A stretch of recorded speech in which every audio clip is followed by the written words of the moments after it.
Dzień dobry, witajcie ponownie w internecie. Tak się przywitałem z Wami wczoraj, witam się również i dzisiaj na drugim dniu konferencji Bezpieczeństwo dzieci i młodzieży w internecie. Konferencji, która odbywa się w formule hybrydowej. Z nami tutaj za chwilę będzie na tej sali 450 osób, ale o wiele więcej przed ekranami monitorów. Cieszymy się, że jesteście z nami, że uczestniczycie w tym wydarzeniu. Pierwszy dzień pokazał, że to bardzo ważne wydarzenie, poruszające niezwykle ważkie tematy. Niektóre tematy to są tematy nowe, które elektryzują teraz opinię publiczną, jak choćby sztuczna inteligencja. Miałem tę przyjemność, że prowadziłem wczoraj panel dyskusyjny na ten temat, przepraszam, i wiele takich padło komunikatów, postulatów, które pokazywały, że rzeczywiście jesteśmy w przededniu rewolucji, która co prawda ona się już zaczęła, ale troszeczkę pełza. Natomiast jest ciekawe, co będzie się działo za jakiś czas z tym zjawiskiem. Natomiast dzisiaj tematy, które myślę, że są tematami, nie chcę powiedzieć evergreenami, bo to źle zabrzmi. Niektóre są po prostu bardzo trudne i one są zwykle trudne, dlatego że w wieku nastoletnim po prostu się pojawiają na różnych etapach dojrzewania.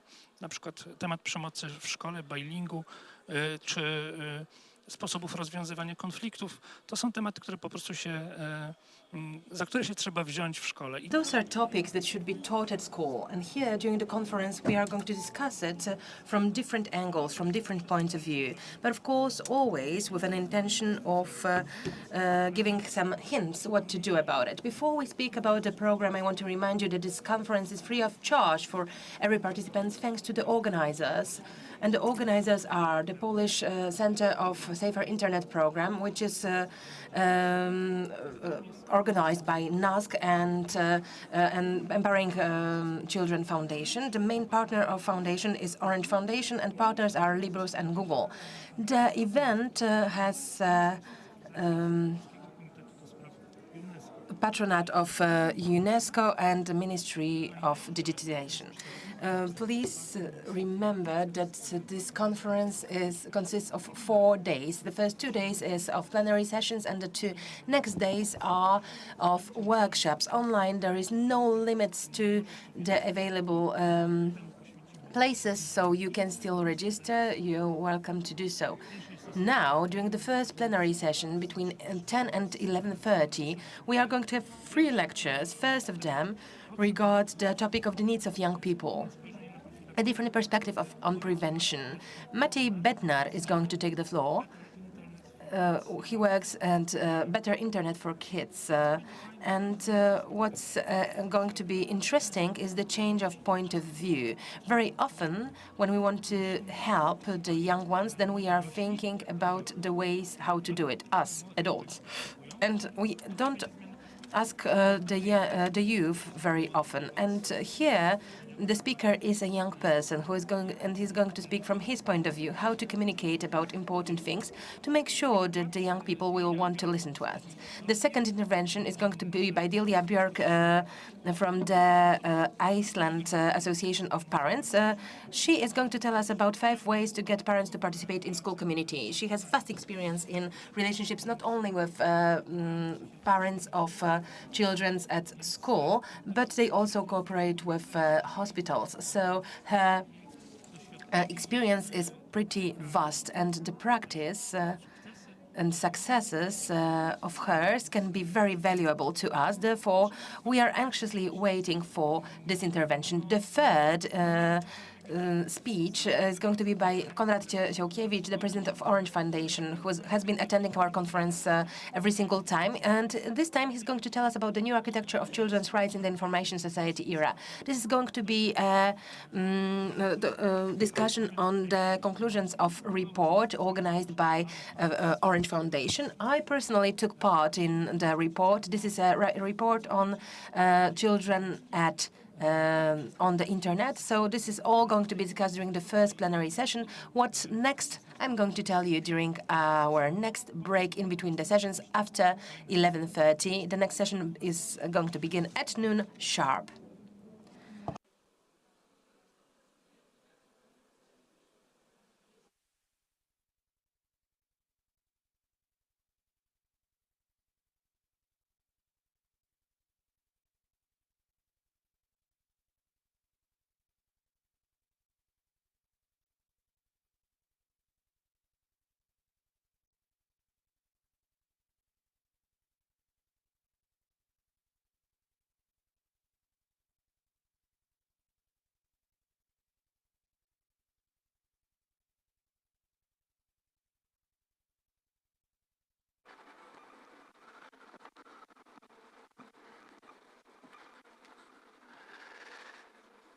Szanowni Państwo, mam niezwykłą przyjemność przywitać Państwa zarówno Ladies and gentlemen, it's my great pleasure to welcome all of you, both those present here in this beautiful conference room, as well as those who are following us online at the second day of our 17th International Conference, Keeping Children and Young People Safe on the Internet.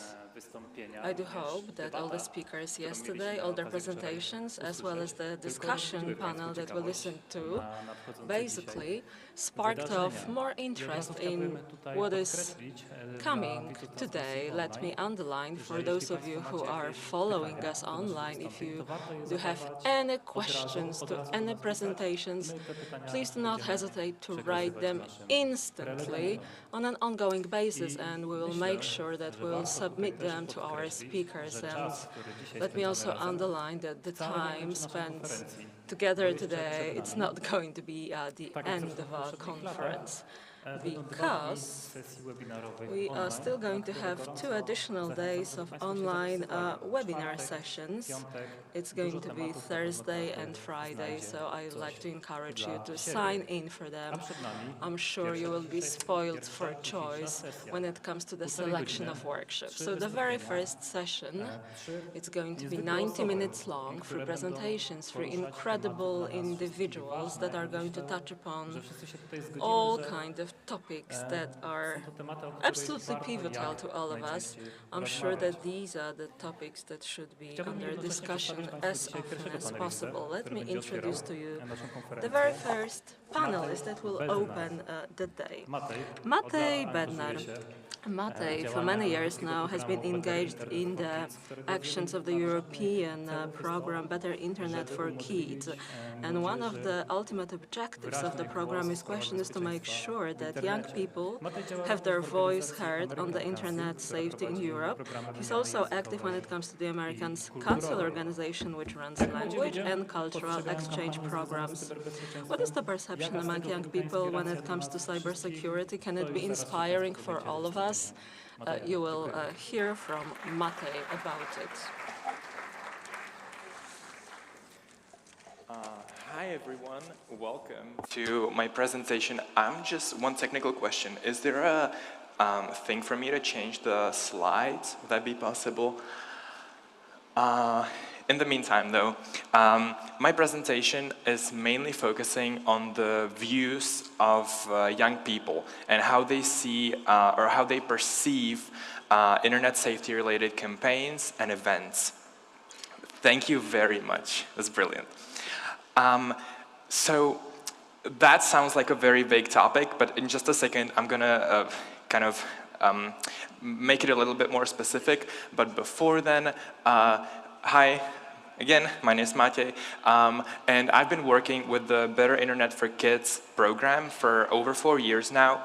And Better Internet for Kids is basically a platform where youth get the opportunity to lead a dialogue with either technological companies or policymakers about the future of the internet, about internet-related regulations, and so on. So I've taken part in discussions about data privacy, terms and conditions of online services, online violence, and so on. And I've also been working with the Czech Safer Internet Center, giving them feedback on internet safety-related materials, and helping them lead some regional programs. And besides, me proactively taking part in prevention programs, I also taken part in some prevention programs more passively, let's say, all throughout middle school and high school. Now, where did I get data for this presentation? Because, it would be a little hypocritical of me to just come here and tell you that, I have a certain opinion and that's how you should do things. So I tried, first of all, talking to some of my peers, right? My friends are just people from other countries, people I know, people who have taken part in prevention programs before. And I just interviewed them about how they feel, what they think would work better, what they've enjoyed so far, and so on and so forth. And then I also ran a survey, which I'm going to focus on in just a second. But just a disclaimer, even though I try to make it objective, you can never, exactly say, like, there's just one way to do things. You cannot say that there's one specific correct way of doing things. And so approach this more as just food for thought. I'm here to just give you ideas, to just spark a conversation, to give you topics to think about, to give you topics to discuss with your colleagues. With that being said, I'm not going to challenge the facts. I'm not going to challenge what the internet safety-related campaigns present or the facts that they build upon. I'm rather going to focus on the little things, the subtle messages, the small things that might be easily overlooked, but that affect the way young people perceive internet safety-related campaigns, events, or activities. If there's one thing that prevention campaigns over the years have always tried to tell me, then that's that I should always check my sources, right? That I should make sure that whatever I'm working with is trustworthy. And young people, they actually do that just in a different way than we might think, right? So if you tell a young person about a new campaign, a new event that just came up, then they're most likely going to search it up online, preferably on social media. And so if they find a well-looking, well-crafted, for example, Instagram page with a filled-out description, a nice-looking profile picture, nice graphics, then they're suddenly going to trust that event or campaign way more. What I'm trying to say is that strong social media presence just builds up trustworthiness, and not only that, it also sends an awesome and a great message. Because 10, 15 years ago, I feel like a very prominent public stance on social media was that they're just not good and we shouldn't use them. And I feel like we've moved past that point. We've moved on. We evolved as a society, and now the general social consensus on social media is that they're amazing, interesting tools, and that if we're careful with them, then we can use them towards a good cause. And by you using social media to target young people, you send a very important message. You say, I'm not afraid of social media, and I think they're great tools, and I think they can be used for a good thing when we're very careful with them. So now you might ask yourself, or you might want to ask me, what type of content would young people appreciate to see? And if I had just one sentence, I would tell you that it's anything that appears to be natural. But let me, break that down a little bit. Today, on the internet, you can find any type of content almost instantly, right? You can search up videos on YouTube, you can search for pictures, photos, you can find articles, anything you want. Or, if it's not available, then you can just have AI generated for you, right? But there's one thing that AI cannot easily generate. There's one thing that is hard to find, even on Google Images, and that's naturality, right? Something that makes you feel like you were right there, something that kind of immerses you.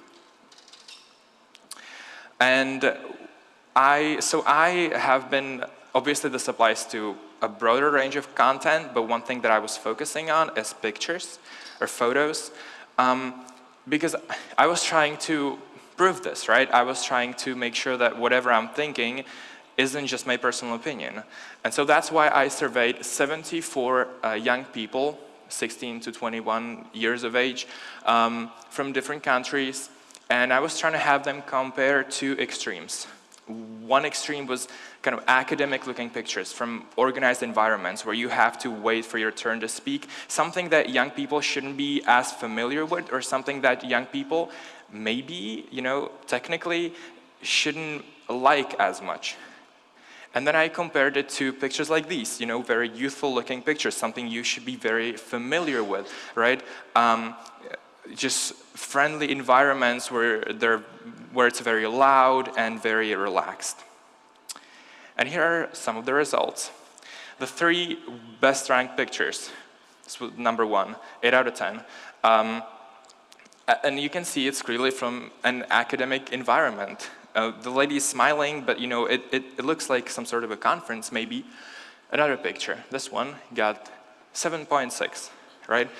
Even though it's probably even taken with a smartphone, and this is something that I'd like to point out. These three people, they're not even paying attention. They're just sharing a laugh. There's other people who are not paying attention at all, but it still works. It appears natural to young people. Why is that? You know, it breaks the pattern almost, you would say. Or this one, 7 out of 10, right? Again, a professional environment, someone's waiting for their turn to speak, someone's presenting something. The 3 worst ranking pictures were this one, 3.5 out of 10, right? And you would think, you know, this is something youth are familiar with, right? That's something they like to do, spend their free time with friends, be relaxed. Then this one, 3.6. Again, they're sharing a laugh, you know, they're youthful basically, but it didn't work as much. And then this one, 4.2, and you're like, wait a second, this is an academic environment that kind of breaks the pattern. You know, it breaks what I'm trying to prove the whole time. I'm not sure about that actually. I mean, the thing is, they're all focusing. You know, it goes directly in contrast with, if I manage to get there, with this picture. You know, you can clearly see not everyone is paying attention, not everyone is looking at the same thing. And then you look at this picture and you're like, everyone's focused, and that's what makes it look weird. Also, just like a little fun fact, this picture was like the most controversial one, and I can kind of see why. I expected it to do a little better, but I can also see why it doesn't appear as natural to some. What I'm trying to get to here is that if you have pictures from youth-related events that you organize, please post them somewhere. Bring them up. They don't have to be perfect pictures. They just have to make the people seeing them look like, or feel like they have been there. They don't have to be amazing pictures taken with a professional camera. A smartphone is just fine. Okay, now you're probably like, you know, we get your point, but why are we talking about pictures this whole time? And the truth is, I think pictures illustrate a wider context. I think that this proves that the main unit of measurement, when young people consider whether they like some sort of content or not, that it isn't youthfulness, as we might think, but it's actually just naturality. And so if something appears unnatural to young people, then they just won't trust it. Another thing that prevention campaigns have been trying to teach me over the years is that I shouldn't trust anyone that I don't know enough about. And you know, young people often actually do that, again, just in a little bit of a different way. What I'm trying to get to here, what are the takeaways? I think that there's no need to overcomplicate it when it comes to crafting materials for young audiences. You just need to kind of meet them halfway. For example, when you use slang terms, right? I put together just a couple I could think of: slay, fire, lit, sus. Don't do that. It sounds forceful. I know young people use these terms, but they use them in informal conversations. They use them in specific contexts, and it's very hard to recreate those specific conditions when crafting materials or when putting together a presentation, a program for young people. You don't need 1,000 catchphrases. You don't need a lot of slang words to catch young people's attention. You just need to provide information in a simple way, make them accessible, right? Easy to read, use summaries, bullet points, infographics, photos. For example, this is something I put together, an example of something I would never want to do because, first of all, there's a stock picture. Second of all, it uses a slang term that just doesn't appear to be very natural in this context. Whereas I would love to see something like this, something very simple like this, just a plain picture with a couple sentences in the description, right? And this picture, I think this picture is brilliant, by the way, and I think it catches people's attention enough so that some of them click on the picture and then read more in the caption. More than enough. Another thing is that you shouldn't rely on graphs and statistics a lot. They might be helpful, but remember the Little Prince, huh? Adults like numbers because it paints a clear picture of the world for them, but not so much for young people. And this coming from me as a sociology student, like I understand the importance of graphs and numbers. It's important, especially in internal communication. But when presenting something to young people, I would much rather want to see something personal. Again, graphs and numbers, those two don't even kind of match. Instead, something as simple as this works perfectly, in my opinion. Just a one-sentence quote with an interesting picture in the background. It catches people's attention much more, and it also gives them a clearer idea of what you're trying to share. It makes it much more reliable because it's a person sharing it rather than it just being a number. One more point, the same goes for memes or like funny images with funny captions. The problem with those is that they have a very clearly set yet hard to define expiration date. What I'm trying to say is you never know when a funny picture or video stops being funny, yet you know it's going to happen eventually. And so especially for programs spanning over multiple months, something funny, some sort of caption that they built on in the beginning might stop being funny in the process, and then it's just very hard to kind of get to young people through that specific message. So I would rather advise you just not to try to use it, because again, it's the same thing. It just feels like you're forcefully trying to speak the language of young people, and it doesn't appear natural. In other words, and to summarize, maybe the tables have turned. Maybe the era of when we try to appeal youthful in marketing communication to get to young people and to engage them is gone. And maybe youth are a little fed up with content that is made way too much specifically just for them, specifically just to appeal to them and get to them as close as possible. And so maybe sometimes things that are simple and easy to understand might be a way safer bet. Okay, well, that is all from me. I hope that gave you a little bit of an idea, about how to maybe approach campaigns for young people, how to get to them, how to communicate with them. And yeah, thank you very much for listening.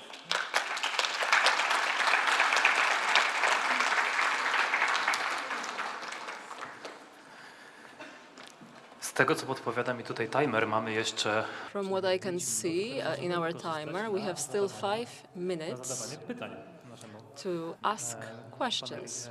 Tutaj. Czy ktoś zdecydowałby się ewentualnie? So do you have any questions? A very short Q&A session. Online. Also, if you are following us online. Jeśli nie, If not, and you don't have any questions, then let's proceed. But I will make sure first that online viewers have no questions. kiwnięcie głową było, że I see someone nodded that there are no questions online. So, oh, there is a question in the first row. Please give a mic to the person who wants to ask the question.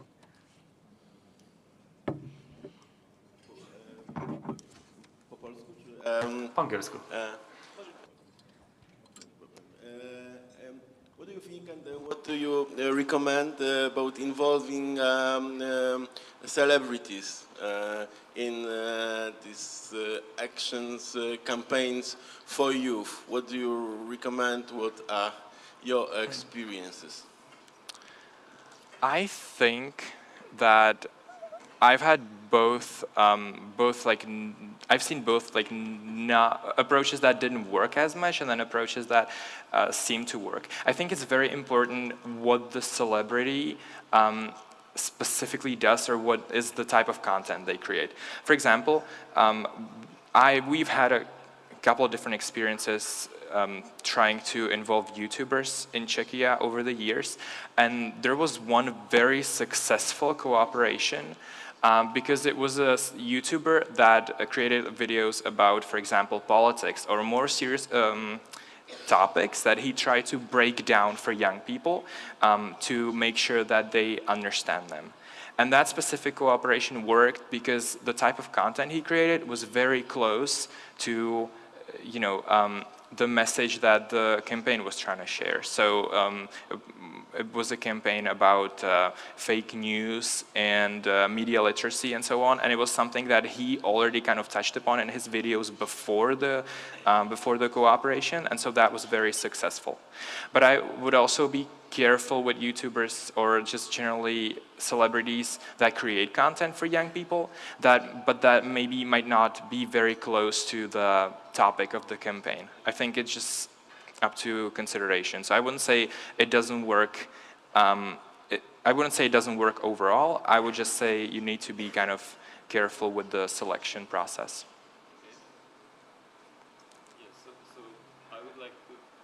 Can you hear me? Yeah. I would like to ask about youth participation in campaign creating, because I think that many times that youth that are participating are very the more active youth people, not like the real youth young people. What do you think about this? How to engage this like normal young people, not only this active part? One more point that I would maybe bring up is sharing information through teachers. I know this might, I don't want to make this sound rude, but at the same time, especially in like middle school age, I think a lot of, and from my experience, a lot of students might be repelled from engaging in an event for young people because the information came through their teacher or their school, or the schools and teachers were very clearly mentioned in the materials. I think that for approaching certain groups of young people that might be harder to get to, it's a good idea to separate the materials for teachers and schools and the materials for young people, so that way they feel like they are being communicated to more directly. Again, the materials don't have to be, and actually shouldn't in many cases, appear youthful, as I mentioned in my presentation, but I think they should have a very clearly set target audience. I think that's one way that could help.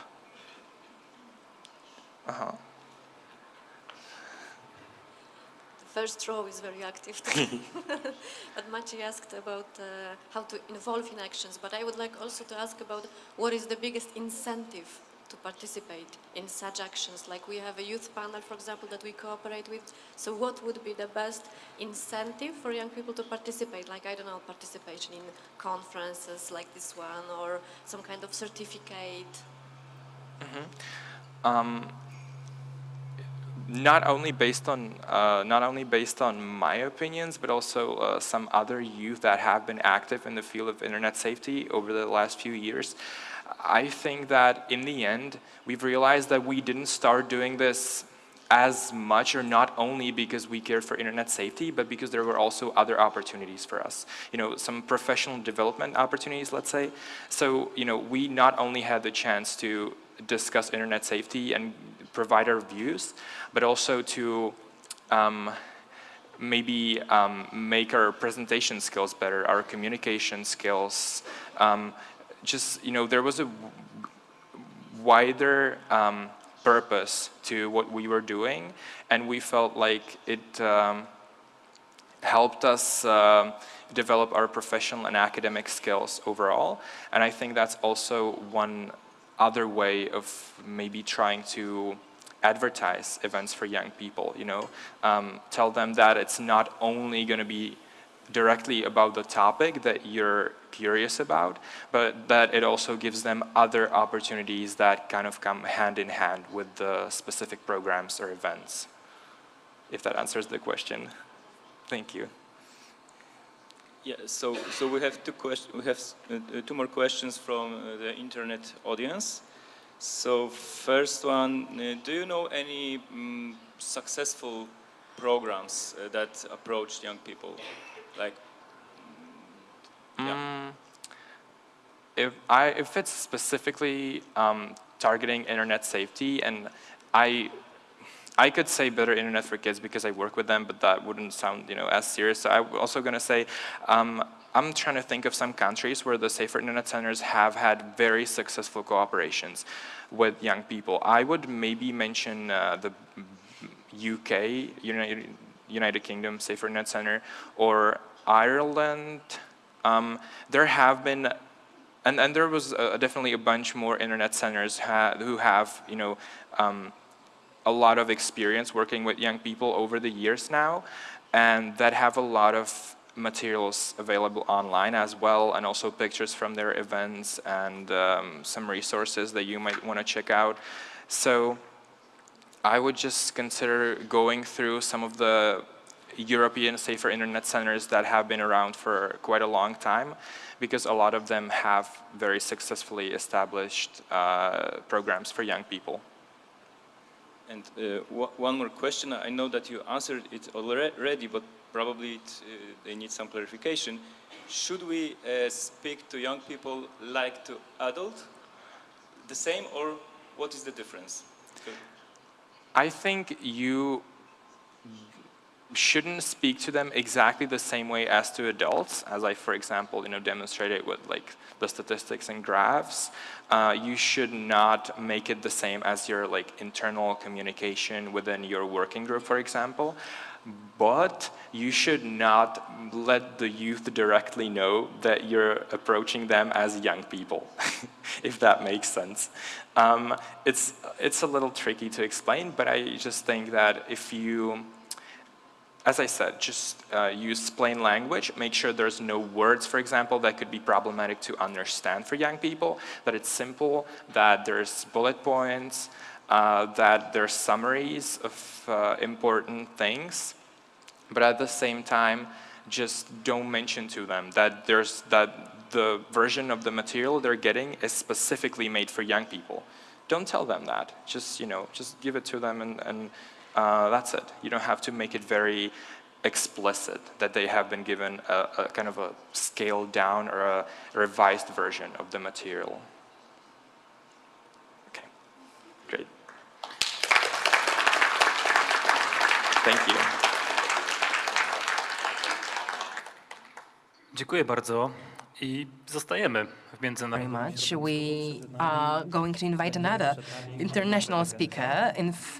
Right now, I invite to the floor Dilia Björk-Styrmistivdottir, if I pronounced it well. If not, I'm very sorry. I invite you to the stage.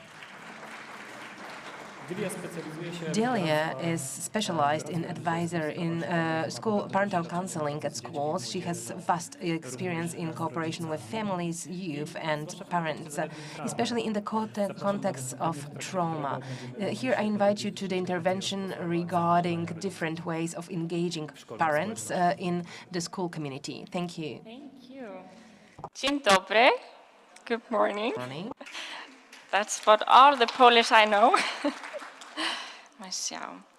I was asked to give a talk about how to get parents to participate in the school community. How many of you here are teachers? Okay, a couple of you. How many of you are parents?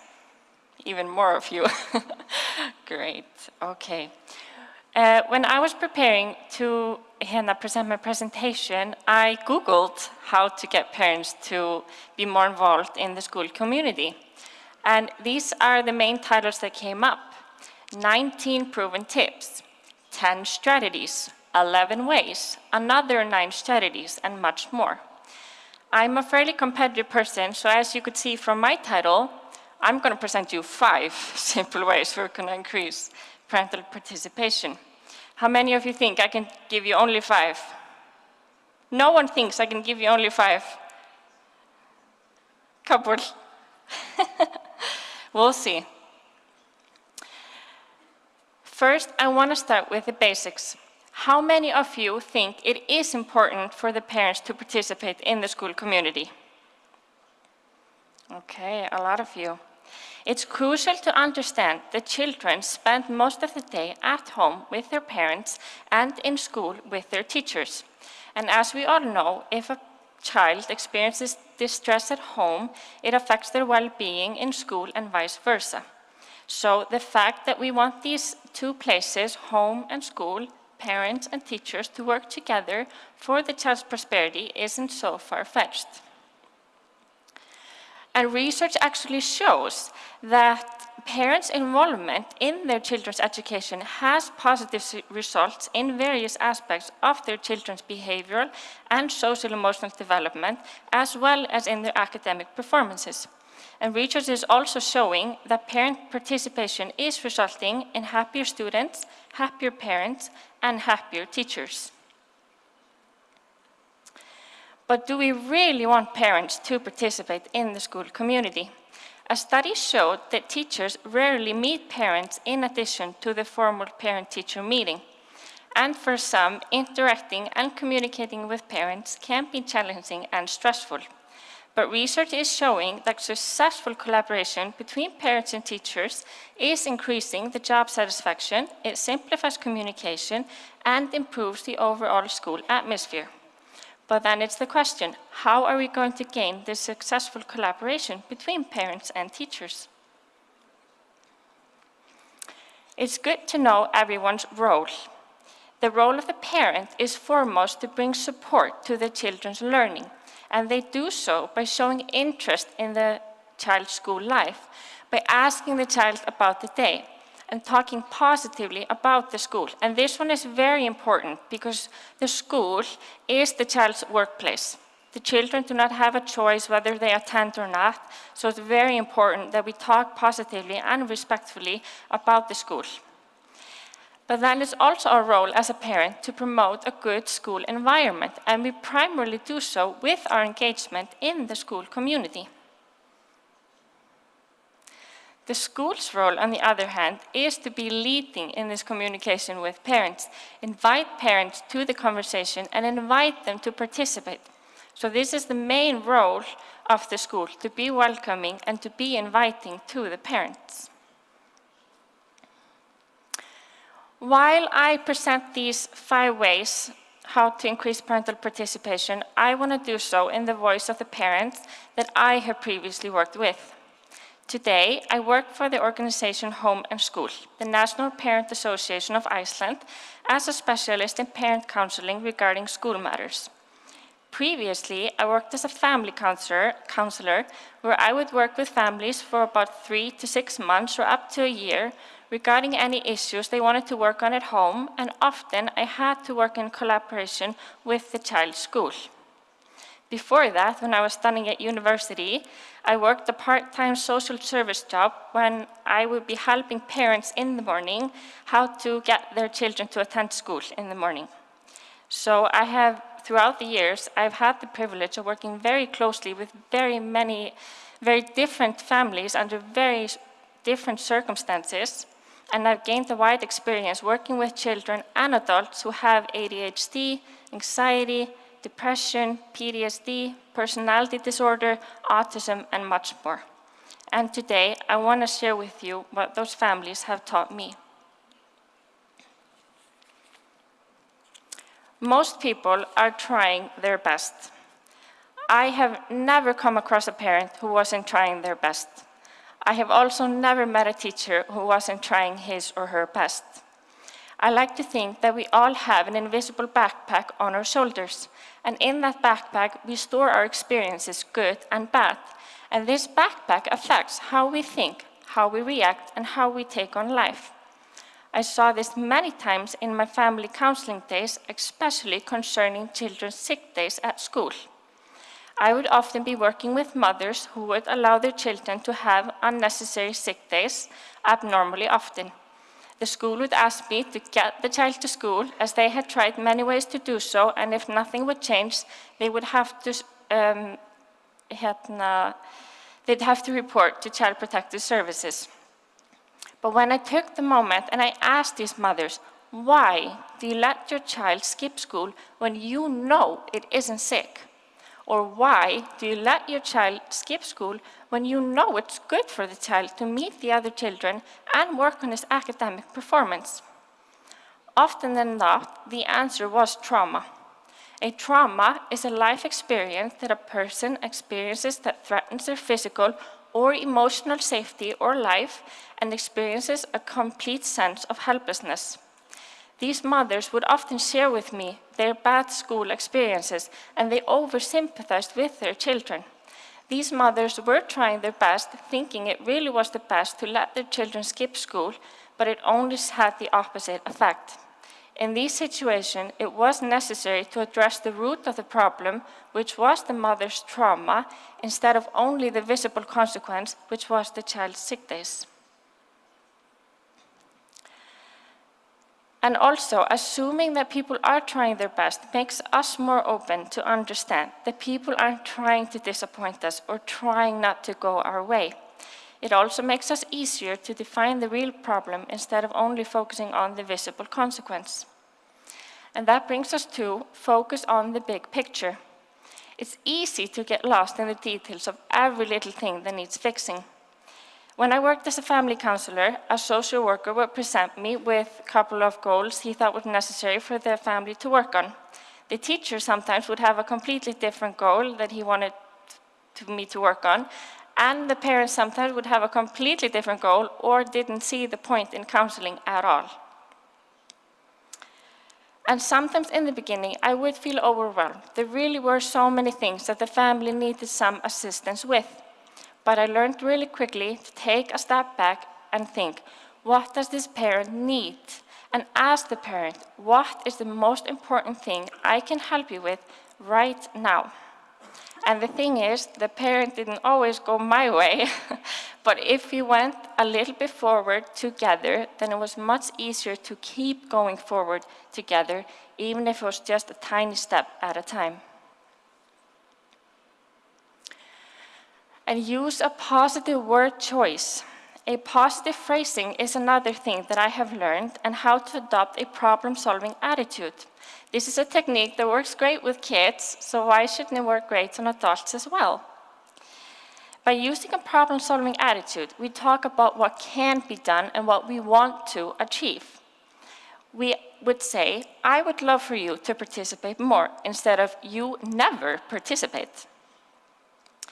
With the problem-solving attitude, we are looking for a realistic solution instead of wasting precious time or what hasn't been or can't be done. And this also ties in with the yes and method. The yes and method, we focus on replying yes and instead of yes but. By saying yes but, we are killing the conversation and the other person's interest in participating. But by replying yes and, we respect the other person's opinion, and we encouraging them to keep having this problem-solving conversation with us, even though we might not 100% agree. And even though some interesting or unrealistic ideas may come up, in the end, everyone feels that their voice was heard, their opinion was respected, and everyone is much more likely to come to some sort of agreement or a compromise.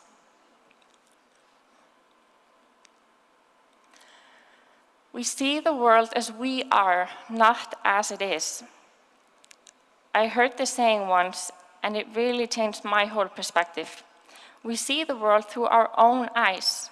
Most of us have experienced some sort of trauma at some point in life, and these traces of trauma, especially unprocessed trauma, stay in that invisible backpack I talked about earlier, and it affects how we see the world.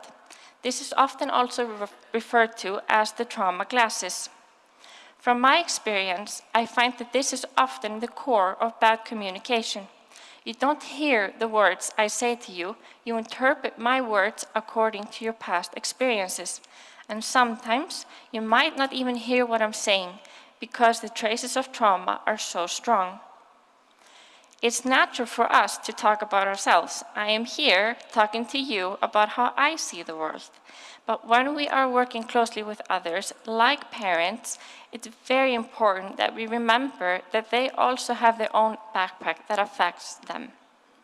Some of us are looking through the world through our trauma glasses, which can make communication and cooperation difficult.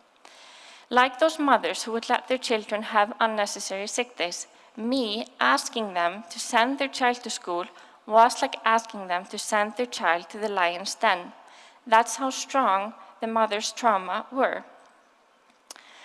I also once had a mother who would always show a lot of rage during parent-teacher meeting. And the situation was really getting out of hand. There wasn't much cooperation from the school or from the mother. And one time in counseling, I just had to ask her, and I asked, what happens before you go into those meetings? And then she broke down and she explained to me that her child's father, who had abused her horribly, lived across from the school. So every time she stood on the school grounds, her unresolved trauma was triggered and the rage broke through. And that is the most important thing that I have learned throughout the years, is to have a trauma-focused approach. By using trauma-focused approach, we realize the widespread impact of trauma, as in, we understand the prevalence and consequences of trauma. Research has estimated that most people have experienced at least one trauma during their lifetime, and a recent study showed that 73% of the participants had experienced at least one difficult experience in childhood, and 31% had experienced 4 or more. And the effects of trauma can be seen through widespread of health problems, both physical and psychological, such as anxiety, depression, behavioral, social, and emotional problems, back pain, fatigue, headaches, and much more. So as you can see, the consequences of trauma are quite diverse. And with the trauma-focused approach, we assume that the person we are communicating with has experienced trauma. And by changing our perspective to a trauma-focused one, we go from asking, what's wrong with you, to what happened to you. And that brings us to our last point. We have to connect before we react. Like these mothers and with the child's sick days, as I said before, me asking them to send their child to school was like asking them to send their child to the lion's den. That's why I had to take the time to earn these mothers' trust. I had to get to know them and connect with them. And it's important that we build this connection on a positive basis. I often had parents complain to me about the fact that the school would only call and reach out when something was wrong. And for parents who unfortunately get this kind of phone call or emails many times a week, it really reduces their willpower. Don't get me wrong. Of course, the school has to let the parents know if something is wrong. And of course, we have to be able to solve problems effectively. But I did find a great difference in parents when the teacher would have positive communication on a regular basis. It didn't have to be a long or complicated conversation, just a quick positive check-ins. Because having this connection, this positive connection, made it much easier to handle difficult situations later. But now we have covered these 5 ways on how to increase parental participation, and they have been very closely linked to our attitudes toward the parents. But how are we going to implement these 5 ways? Recently, we at Home and School, we did a campaign in Iceland where we traveled all over the country to promote the restoration of parenting cooperation. During COVID, like everyone knows, everything shut down, including the school community, which resulted in a big rift between parents and teachers. The purpose of this campaign was to encourage more consultation between parents, and there was a special focus to reach parents of diverse and linguistic backgrounds. We met with over 2,000 parents all over Iceland, and we introduced them to the Prosperity Contract. The Prosperity Contract is intended to be a tool for parents and others to sit down and discuss a common framework for the benefit of the children. In Iceland, we have previously worked with similar contracts, but they have all been pre-filled out. This contract is blank in order to encourage parents to have the connection, make the conversation, and find common ground and make the contract their own. And during the campaign, we asked the parents to share with us what issues or goals they thought were important and should be in the contract. And we analyzed all the answers, and can you guess what the main theme was, the main issue they wanted to work on?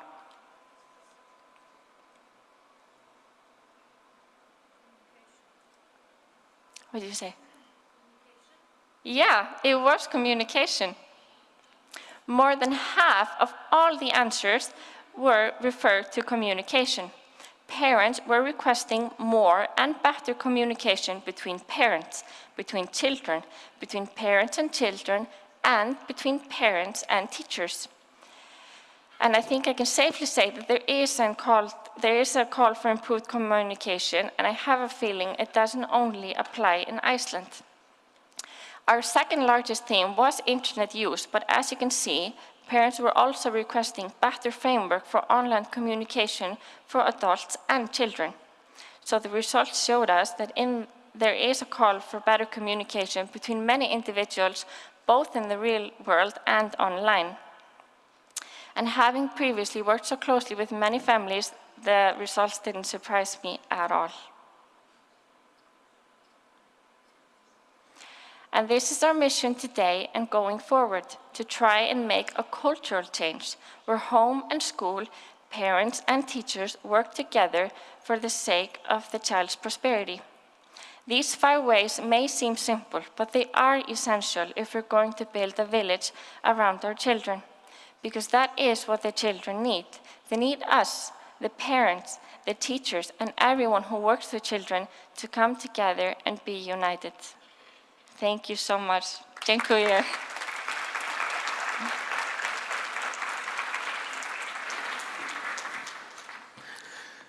Podobnie jak to było przy poprzednim wystąpieniu. Just as in the case of the previous presentation, I would like to strongly encourage you to ask questions to our speaker. I zapraszam do pierwszego rzędu z mikrofonem. So we need a mic runner here in the first row. Thank you very much for your presentation, and thanks for sharing the idea of a contract. Could you tell us a bit more about this contract? How does it look?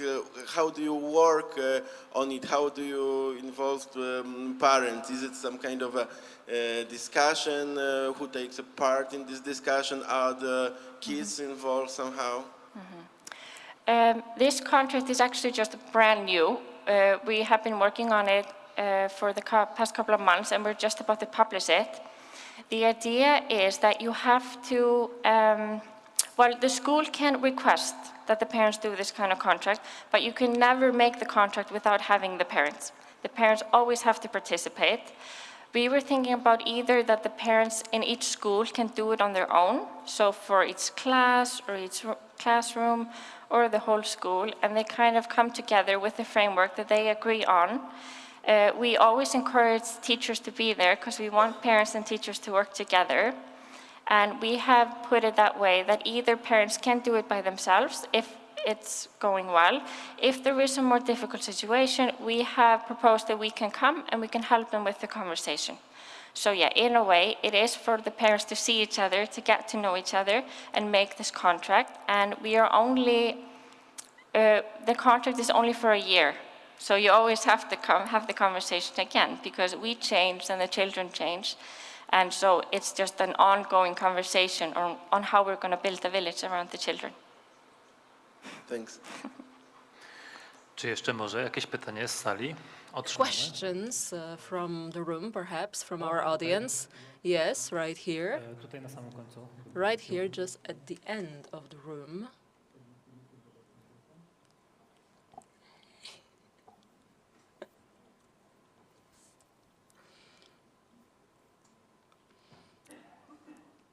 I would like to ask about cooperation with parents, about this contract.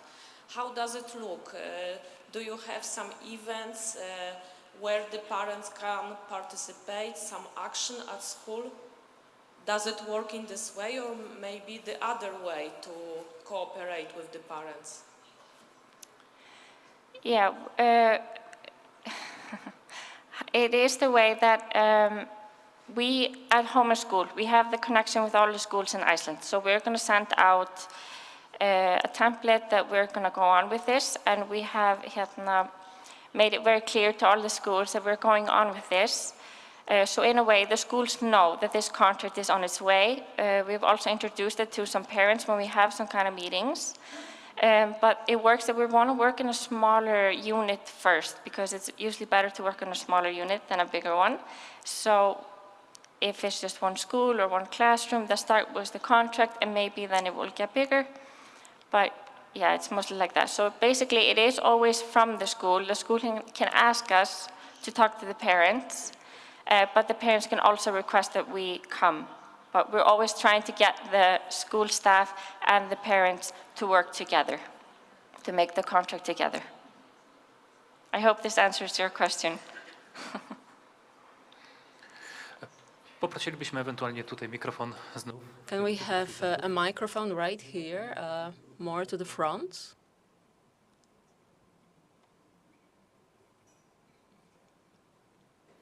Can I speak in Polish?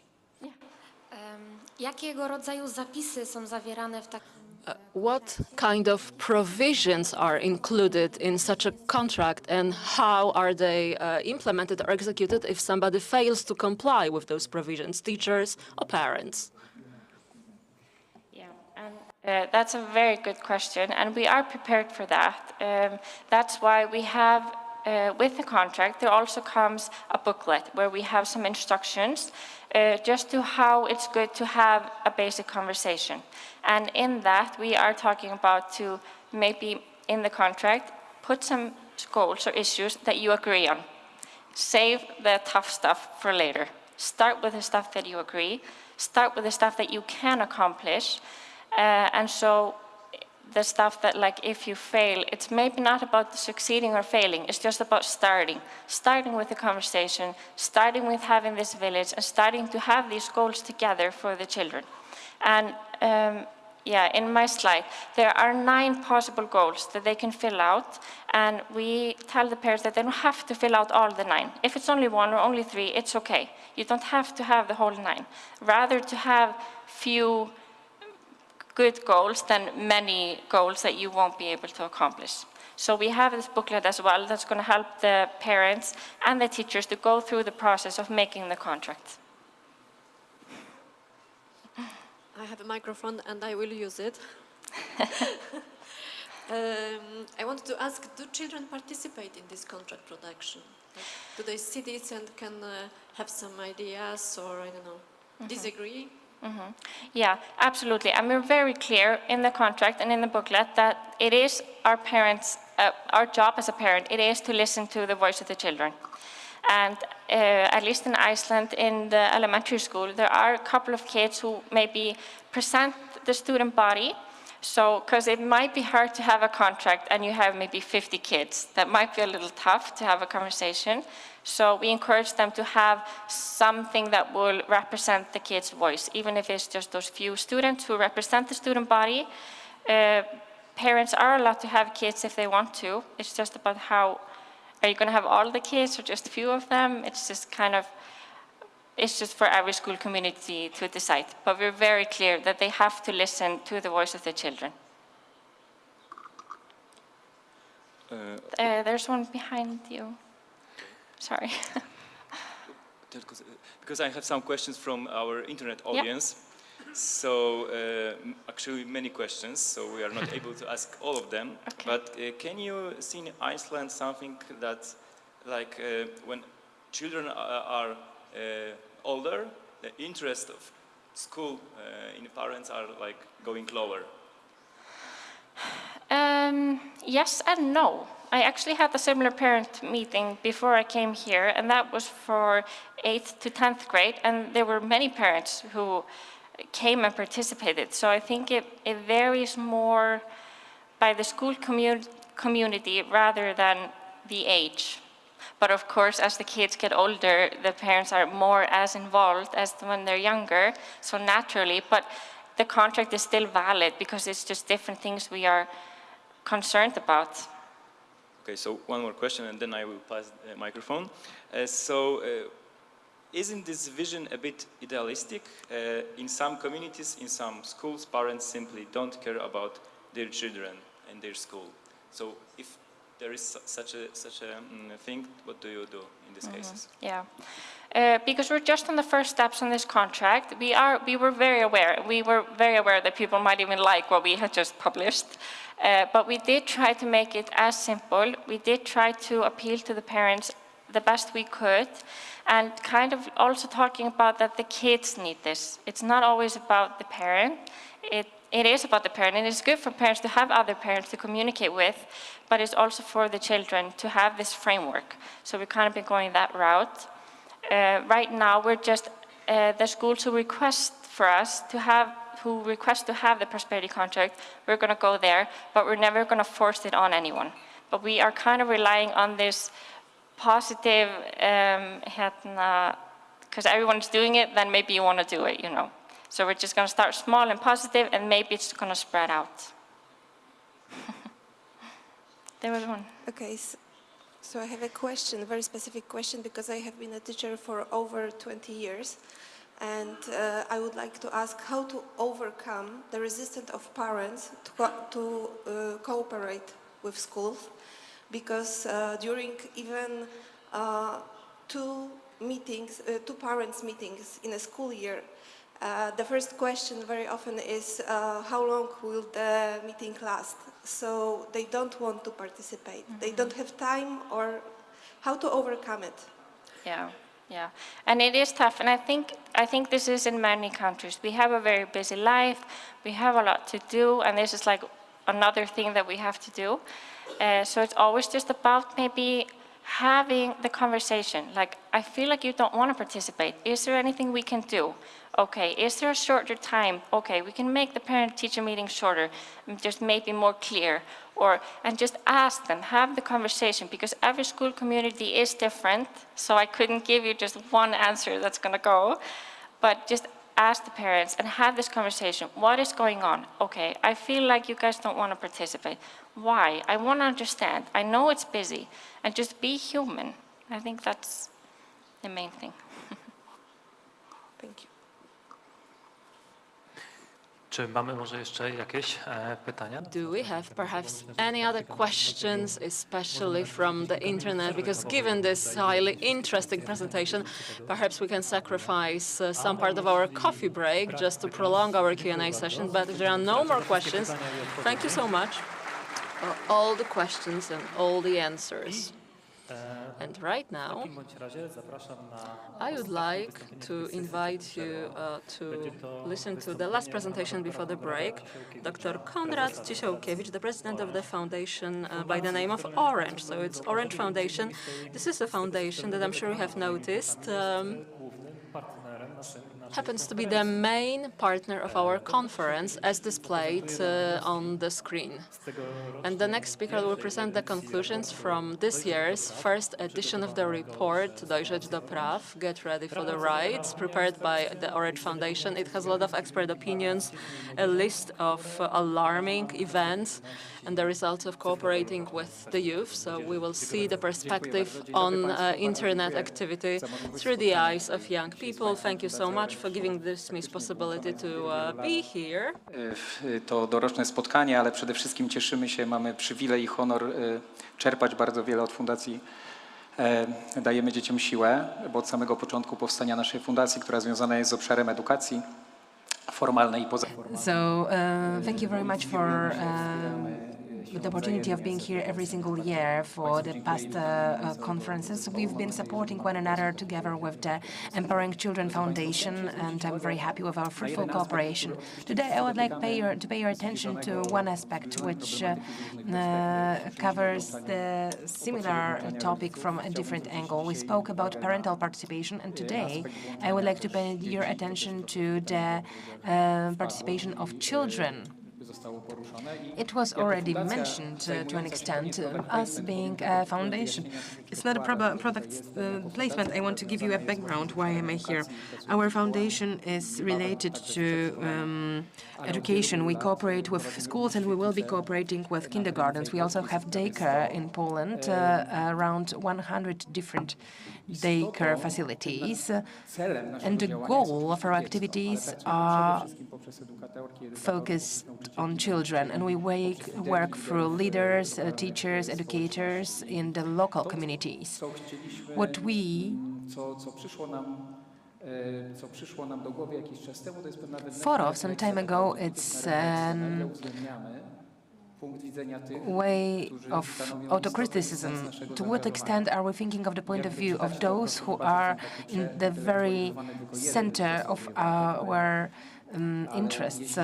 So if we are to take a look at the Polish tradition through the prism of two very important persons, of Janusz Korczak and Helena Radlińska, then we are very happy to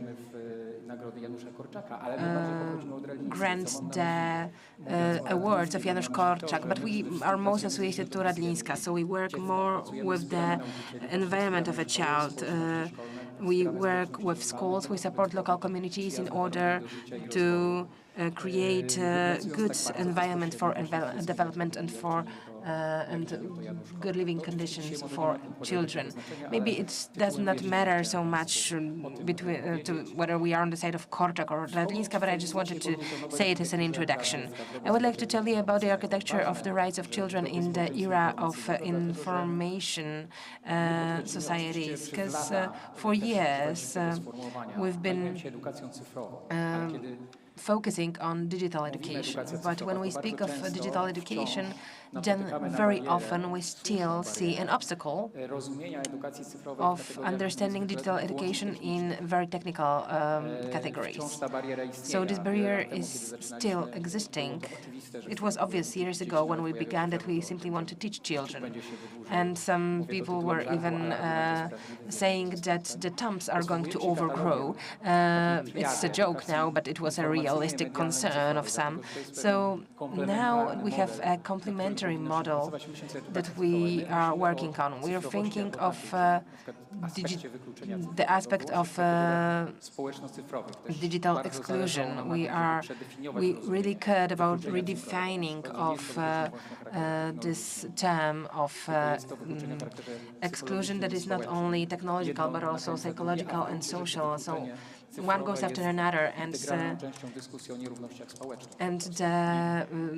digital exclusion is an important part of the social life, and this is our approach when we are entering the education topic.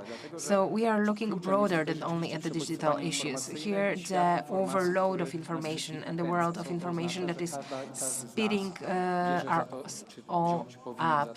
We should all take responsibility for this issue. Before I proceed, I want to tell you that the glasses through which we want to look at children are mostly the glasses of children's rights. This is a document that was ratified by Poland in 1991. As you know, Poland is the homeland of children's rights.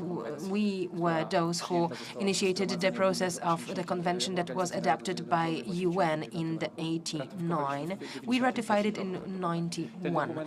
This document is a constitution of the children's rights. Human rights start with children's rights, and this brings very serious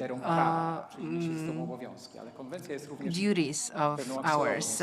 It's a system of values and it's a legal framework. So we have certain duties that are moral, social, towards the youngest group, which consists around 20% of Polish society.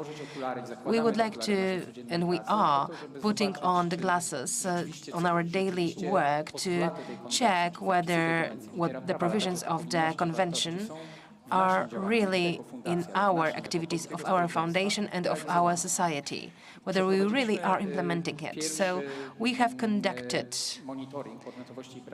the first monitoring of the children's rights in the information society era, and I would like to share it with you.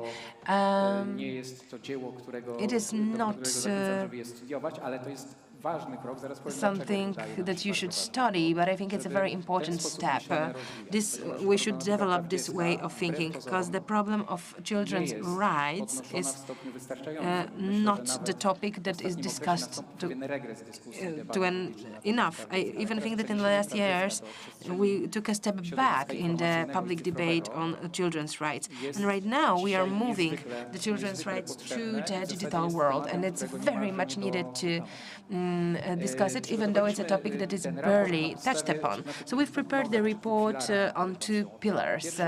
On one pillar, we have the theme of ciekawość, which is curiosity in Polish. Katarzyna Fereniec and others who will be presenting after the break their insights. But this is the team which has begun the work on the monitoring of maturing to rights report. So they were investigating what matters to children, what their life consists of. Yesterday, during the conference, we've had an excellent intervention of Jacek Pyżalski, who is one of experts of what we do on a daily basis. I want you to pay your attention to one of conclusions that matters especially, which means that the young generation, that's what we see in our research, they live in permanent fear of a permanent threat, permanent overload. We are defining threats as adults differently than young people are. When we are asking them not to get in touch with strangers, not to use equipment, which is, of course, very important when it comes to the time in front of the screens. But the children already also know and are taught at schools that they should not be sharing their passwords. But what they are afraid of are their peers, most of all. And the fact that current relationships between friends and the fact that we are also having conversations in a digital world, it can all turn around. So from one day to another, the table turns around, and then we can be victims of violence and of stigmatizing, of harm. We really wanted to hear what the young people are thinking of. So it's the digital hygiene and the lack of digital hygiene of adults, who are, after all, the role models for children. Magda Biga yesterday told us about it a lot. So we have the pleasure of cooperating with Magda. We've been friends for many years. All of this was mentioned by young people. Why have we asked when we were preparing a report on the subjectivity and the children's rights? Here I am comparing our small foundation to a huge institution of the Committee on Children's Rights of the UN. But I think this is right, that every single document which relates to children should be consulted, and we need to listen to those who the report refers to. So this is what we wanted to do. I mentioned the convention. What has it introduced? 4 fundamental rules that we ratified. First of all, convention as such is an appeal to treat children with subjectivity. It is always related to the ability of taking critical decisions and to finding the right balance between external influences and taking own decisions depending on our individuality and our identity and the system of values that we believe in. It also refers to the digital zone. The UN Committee on Children's Rights prepared in the 91 recommendations. It is called General Comment 25 to the Convention on Children's Rights. Those comments are to specify convention when translating it to particular scopes of functioning of children. One of those comments is a document which was created 2 years ago, and we used it for our work with our report, and I encourage you to reach out to this document. It is, of course, written in English. For quite some time it has been translated, and it is available on the website of our foundation, because I know that public institutions have not translated it yet. And it shows us to what extent we are serious about the children's rights when the official recommendations related to the convention are not being implemented to the state regulations. So it is based on 4 fundamental rules. Lack of discrimination, the best interest of a child. Best interest of a child means that when taking a decision regarding social policies, we should be looking at the interest of children. The convention requires that from that. The question is whether we do it or not. You can take a look at the history of political decisions as of 91. Are we taking in the first line as the priority the best interest of children when reforming education, for instance, or when shaping policies related to mental health of children? Right to survival and development, that's the 3rd rule. And then the 4th one is respect to the views of a child. It is derived from the fundamental right to be listened out. So this is related to the court investigations, but not only. It is that the child should take the floor in every single issue that relates to the child. There is one more name that I should mention, Jan Herbst from the Stocznia Foundation, who is a very important person for our report. We've invited to the report tens of experts that are experts from the universities, also activists and other people who are professionally related to children's rights. So it's an expert panel. It's not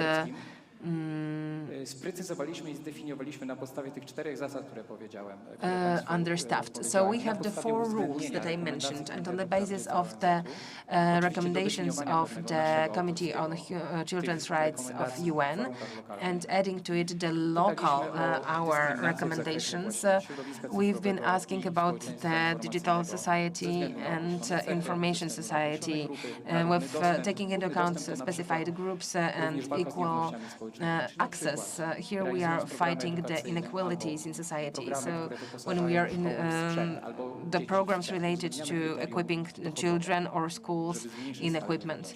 So we are taking into account the financing to diminish the differences.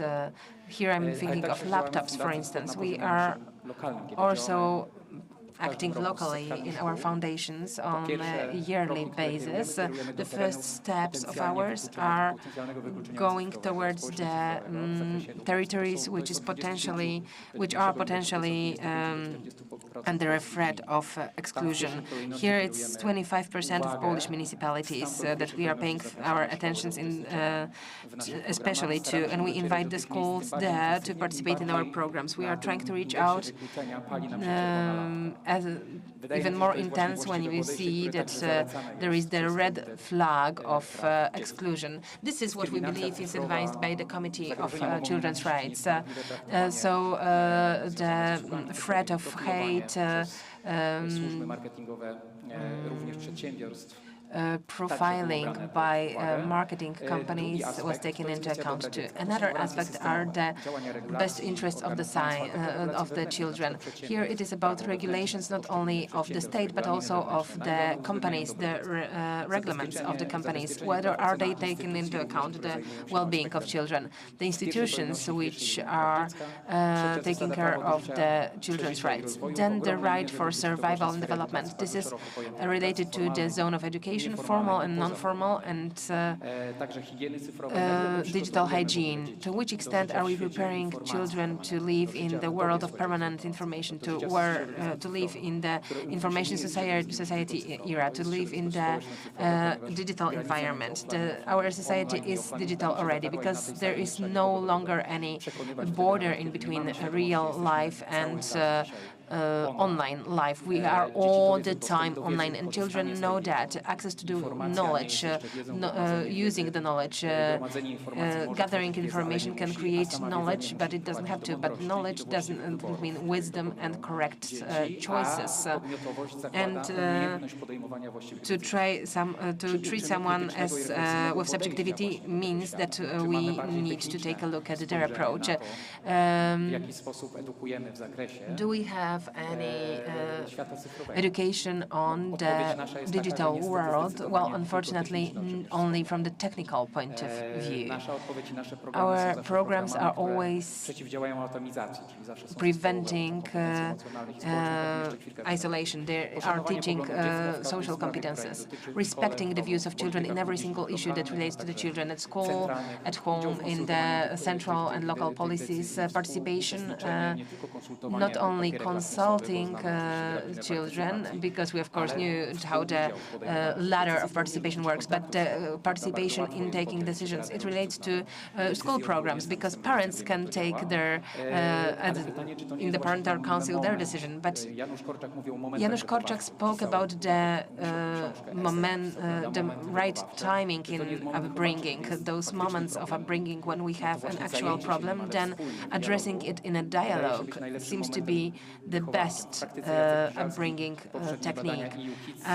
EU Kids investigations presented by Jacek Popieżalski showed that over 60% of teenagers have never been asked in the school what do they do in the digital world. And after all, this is where they are spending a lot of time, just as us as adults. We don't have to use the language of Rosenberg, the creator of NVC. We know that children are using apps, we are using apps, we still have the same needs, but the way of satisfying our needs are different. And permanent research on the needs and opinions of children. And here are the results I would like to show you on the scale from 0 to 10 points, because this is how our experts panels have prepared it. The general index is 2.6 of point. This is when it comes to respecting children's rights in the information society. The right to survival and development 2.3, the best interest of a child 3.4, and respect to the views of a child 2 points. But what is most concerning are the subcategories, which are noted by the expert panel. Hate speech is 0.6 point. This hate speech is very common. It is not about typing on Messenger or on chats. This is the state which we see in our research. This is something that children treat as normal. They believe that the world of adults is the world of hate. It's a norm to them. Right now we are having a electoral campaign, and this is a problem related to children's rights in the information society, that they are immersing all the views and all the content that we hear and that we see. Popieżalski said that the hate is not only directed to the person, to one person who we are aiming at, but we are all victims, all of us who are witnesses, and those are the role models of young people, and they have to become resistant to it, and they are starting to believe it is a norm of social lives. And the experts were very brutal here, 0.6% participation of children and youth in consulting decisions related to them at home, at school, and in the policies, local and central, 1 point out of 10. Engagement of the education system in the critical approach to digital services, 1 point. IT lessons, many of you also have additional classes, but overall systematic approach is non-existent. It exists only thanks to the engagement of teachers who are more aware and thanks to NGOs who are being invited, but it requires awareness of the principals and teachers. The problem of abuse, of the harmful patterns of the use of digital services. Wydaje mi się, że mój czas powolutku dobiega końca. Chciałbym podzielić się It seems to me that my time is running out, so just a couple of pivotal conclusions. The umbrella one is as follows when it comes to our foundations, as confirmed by the report. All kind of problems that involve this prefix cyber mean that if we fail, we'll not be successful if we don't invest in social skills. Hence our approach when it comes to education in terms of society, culture. We have to teach empathy. There is no better protection against hate speech that we talked about today and yesterday, as well as other dysfunctions. There is nothing better than investing in all kinds of programs pertaining to emotional intelligence. FDS is also the author of such a program, also well researched, so this is not any product placement. We are a partner of this undertaking, something we really take pride in. Sounds like a cliche, yet it is hardly ever put into practice. According to all experts, this is something we should focus on. This is the way we should approach digital competences as a part of our emotional intelligence. When it comes to children's rights as a topic generally, on its own, seems to be the best possible protection given the genuine tsunami of all kinds of changes that we are involved in. I'm sure that there are some individuals convinced that when it comes to Polish school, one of the problems is to focus excessively on children's rights, whereas we believe that there is a shortage when it comes to discussing general children's rights, especially when it comes to construing them by those who are in charge of protecting those rights, that is UN committee and others. It all starts with digital hygiene, which is a set of behaviors that have to be taught. This should be discussed at school, in each and every place, not only in the comfort of our own house. Of course, parents cannot do it on their own. Digital hygiene as a phenomenon, as an expression, has been around not very long, as Magda Bigaj wrote in her book. When it comes to digital skills, the latest list of them includes digital hygiene. Of course, it's easy to write it down on paper, but you have to walk your talk. So basically, it's the world of a jungle. Once it was adopted, the General Assembly of the Convention, many years have passed by, and right now the focus is becoming shifted onto a child. Yet again, our children have entered the world of a jungle. So we cannot let only parents be responsible for that. Also institutions, enterprises have to be in charge. All kinds of state institutions, international institutions are going to be held accountable, but of course teachers, educators are always at the front line. So we have to protect our children increasingly when it comes to mental health, and this goes hand in hand with digital hygiene, which is pivotal when it comes to most topics in this area. Children should be included in a dialogue actively, because this is something they are willing to pursue. They want to make their voice heard. Again, it sounds like a cliche, like a buzzword as if, but every time we focus on this topic, every time we try to approach children, we always learn something new, so anytime soon, perhaps, Definitely, today we are going to hear more about it in the next presentation. But again, let's return to the general conclusion. If we want to grapple all kinds of challenges in the wake of digital development, we have to listen to the voice of children and young people, because they are the ultimate experts when it comes to their own experiences. Of course, what I'm driving at is basically our self-belief in children. We can learn so much in the world, not only from children, not only because their competences are better. Jacek Pyżalski was talking about it yesterday, extensively dispelling this myth. Basically, the experiences of the children are different, and for us, it's always good and interesting to know what their meanings are.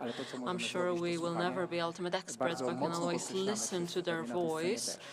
And we always like to say that it's all about dialogue as a value, a competence. But every dialogue starts with listening, so I'd like to encourage you to listen, and please take a look at our report. This is also some kind of an obligation to implement the report on an ongoing basis and to streamline it, improve it. At the beginning, I did mention that this is the notice identified by us. This is attributed not only to our observations, but also long-running experience. We took part in a number of meetings, organizations, and the topic of all kinds of children's rights, as well as the recommendations of the committee. I mean, it is all unexplored. So please get to know it, because this is the space that we have to define together.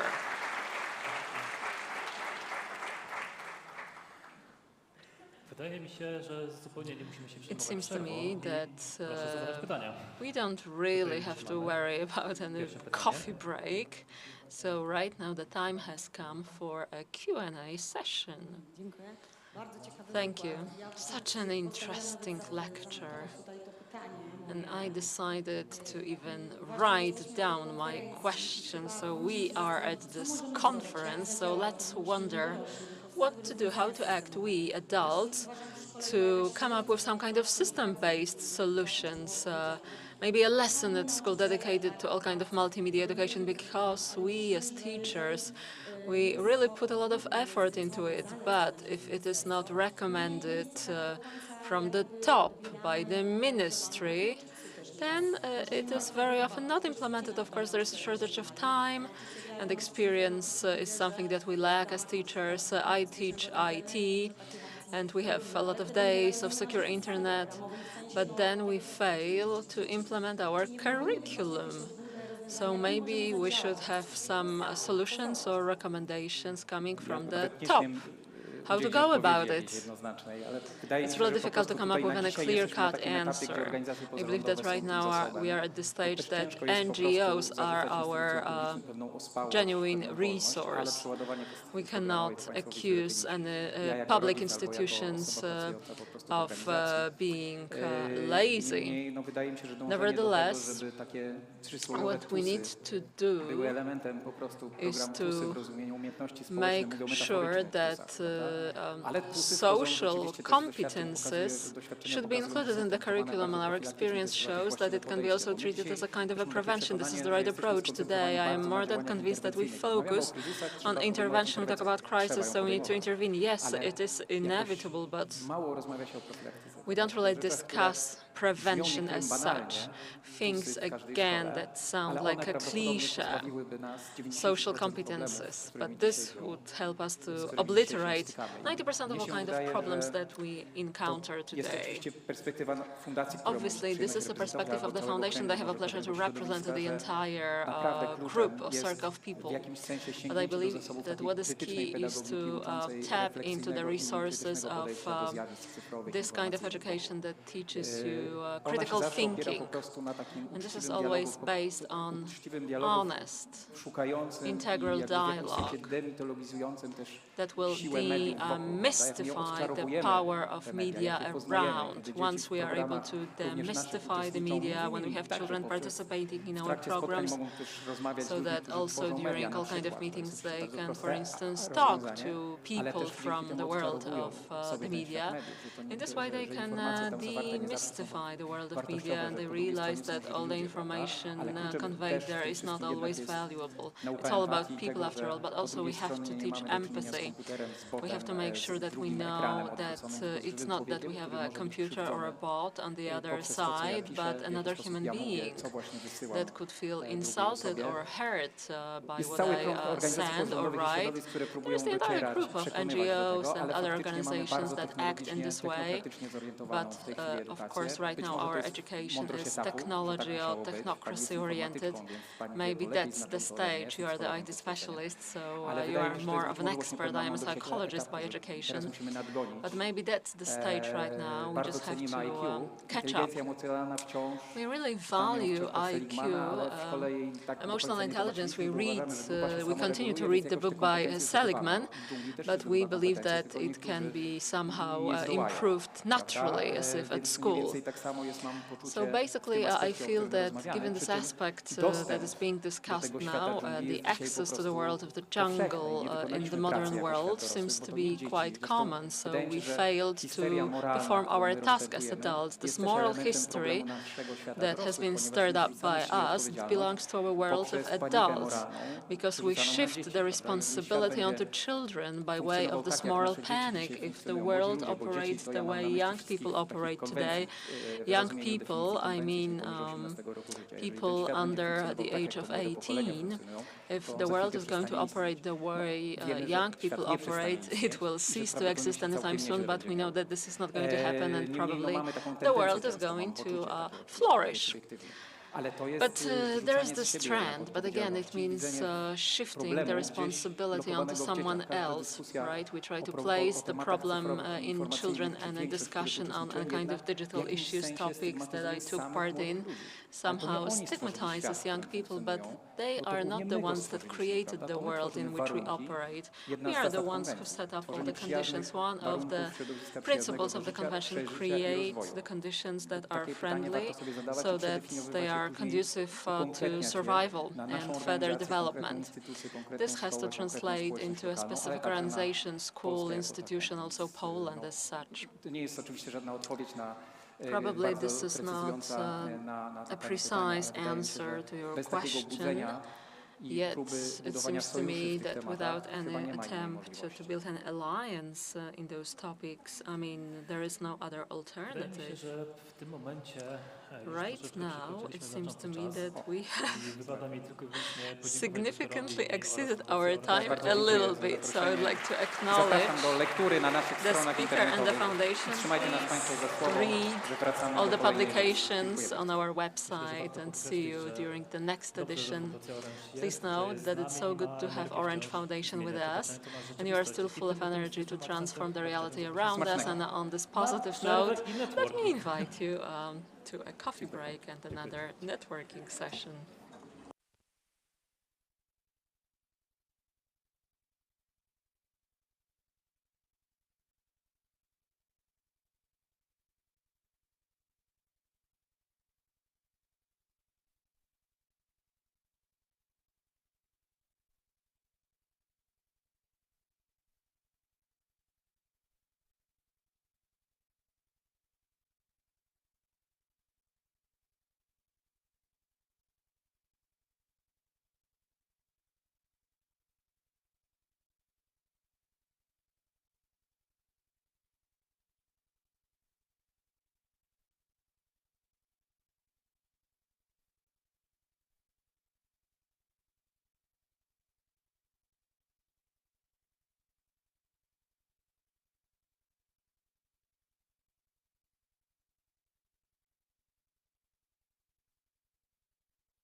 Słyszy się?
Pytać o tą prezentację, którą oglądaliśmy, dotyczącą... So I'd like to ask you about the presentation we saw. I'm talking about the report dedicated to children on the internet being the object. I believe that this is the perspective that we as parents or teachers are unable to adopt. We want to convey something to our children, yet here we have to just do something upside down and start with asking a child. So what is the idea behind the report? Good afternoon or good morning. The report was initiated on account of this deep reflection. For many years we have been working on a number of educational programs, and we always focused on the perspective of an adult educator, teacher, parent, somebody who's an animator of a certain local group. But if we want to treat children's rights seriously, it's all about being the object, which means autonomy, a sense of agency, being listened to, being treated seriously. So actually, it's not about us doing it on a whim. Sometimes we fail to realize it, but these are the obligations. In 1991, we ratified the Convention on Children's Rights, so we took on such obligation. And this is true also about the digital world. This is a convention that is already 32 years old, so ratifying it is still fledgling when it comes to the attitude towards children. This is only the first edition of the report, but more are to come. Yes, this is our first obligation to implement more, but it all has to start with listening to the youngest. Of course, the report is based on a panel expert, couple dozens of experts that took part in its preparation, but as recommended by the Children's Committee on Children's Rights under the UN.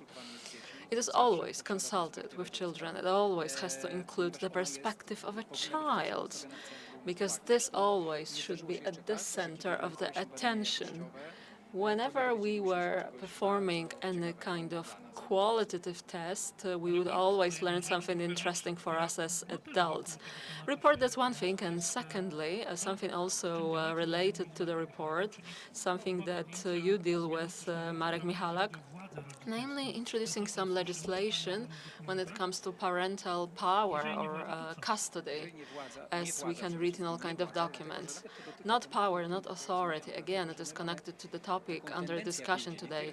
We as human beings tend, I mean not all of us, but we tend to enforce our opinion, to rule, to treat people, especially those who are weaker, who have fewer resources, as someone who should give in to our will, even against their own will. This is what I'm talking about, power or authority. And this is also included today in the parental and custodian code. So it's all about the responsibility. Institutions shape our awareness, our approach. These are the values that we strive for. So trying to codify responsibility but excluding authority makes this relation between adults and children better. So parents should take care, extend care, but first and foremost listen. A dialogue starts with listening. So if we really want to focus on this social group, children under the age of 18, that's close to 20% of our society. So it seems to me that we should really start treating children's rights seriously, because this is true about everybody who is under 18. Whereas in many cases, this group is simply discriminated against. A codified responsibility as an institution of family law could be really supportive. But this is going to be time-consuming. It's not only about changing words. Yes, definitely. And just to add, when it comes to this responsibility, we should also define the concept of the welfare or good of children. This is what courts use, but under the Polish legislation, there is no such definition. So as a result, talking about definitions could actually sound theoretically, but basically we need good provisions in all kinds of institutions that will serve people.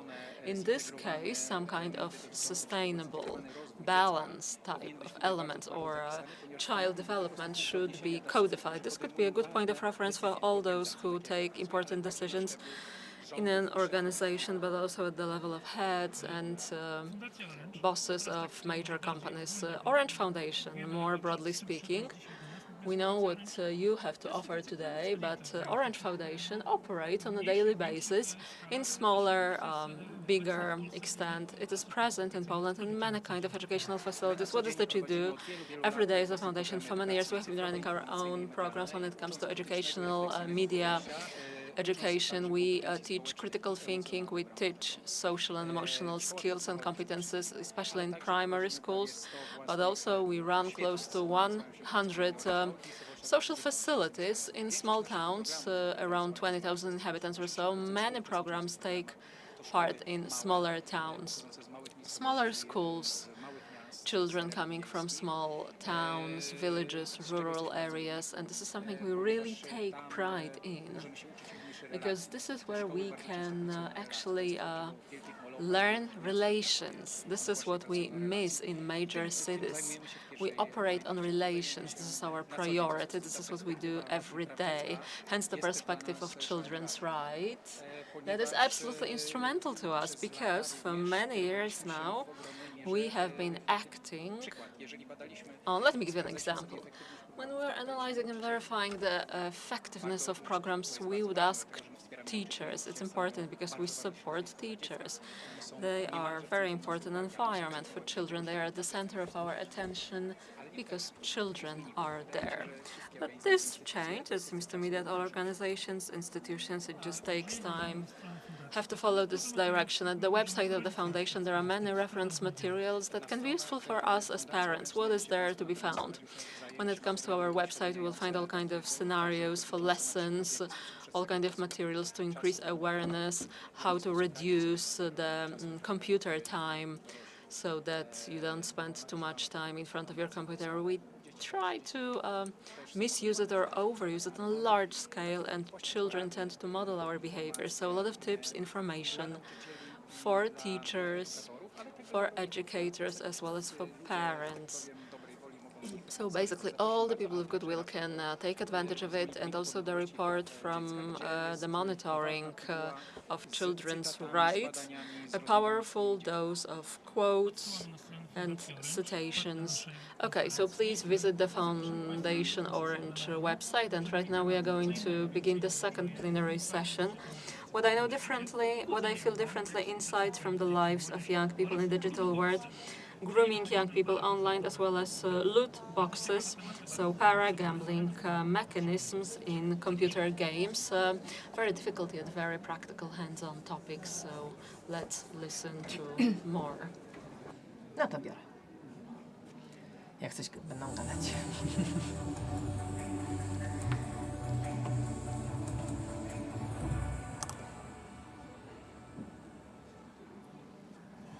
Zapraszam Państwa po przerwie na kolejną sesję I invite you to the next plenary session. This time, the topic is what I know is different from what I feel. Insights from the lives of young people in a digital world. Internet is a place where young people, you're probably aware of it, spend a lot of time. They're having various activities in there. They're killing boredom, looking for entertainment, watching videos on social media, and also reaching out to content which is harmful or illegal. Today we have two speakers who will share with you their insights and conclusions of the research they've been conducting in the last 3 years.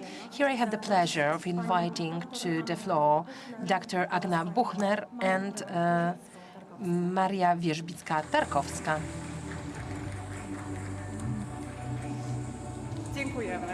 Thank you. Good morning. Good morning.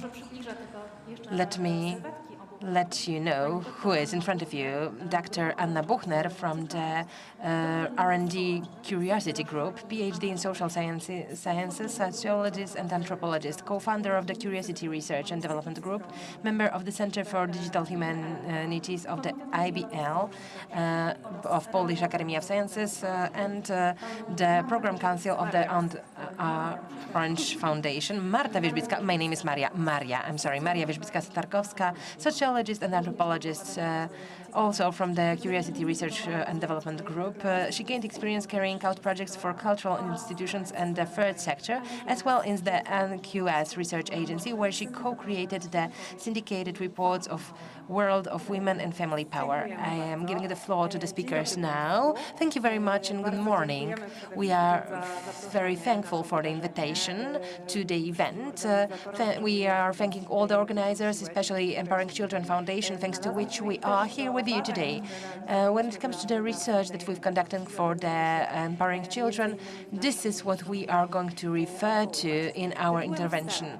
As an introduction, as we were introduced, what we want to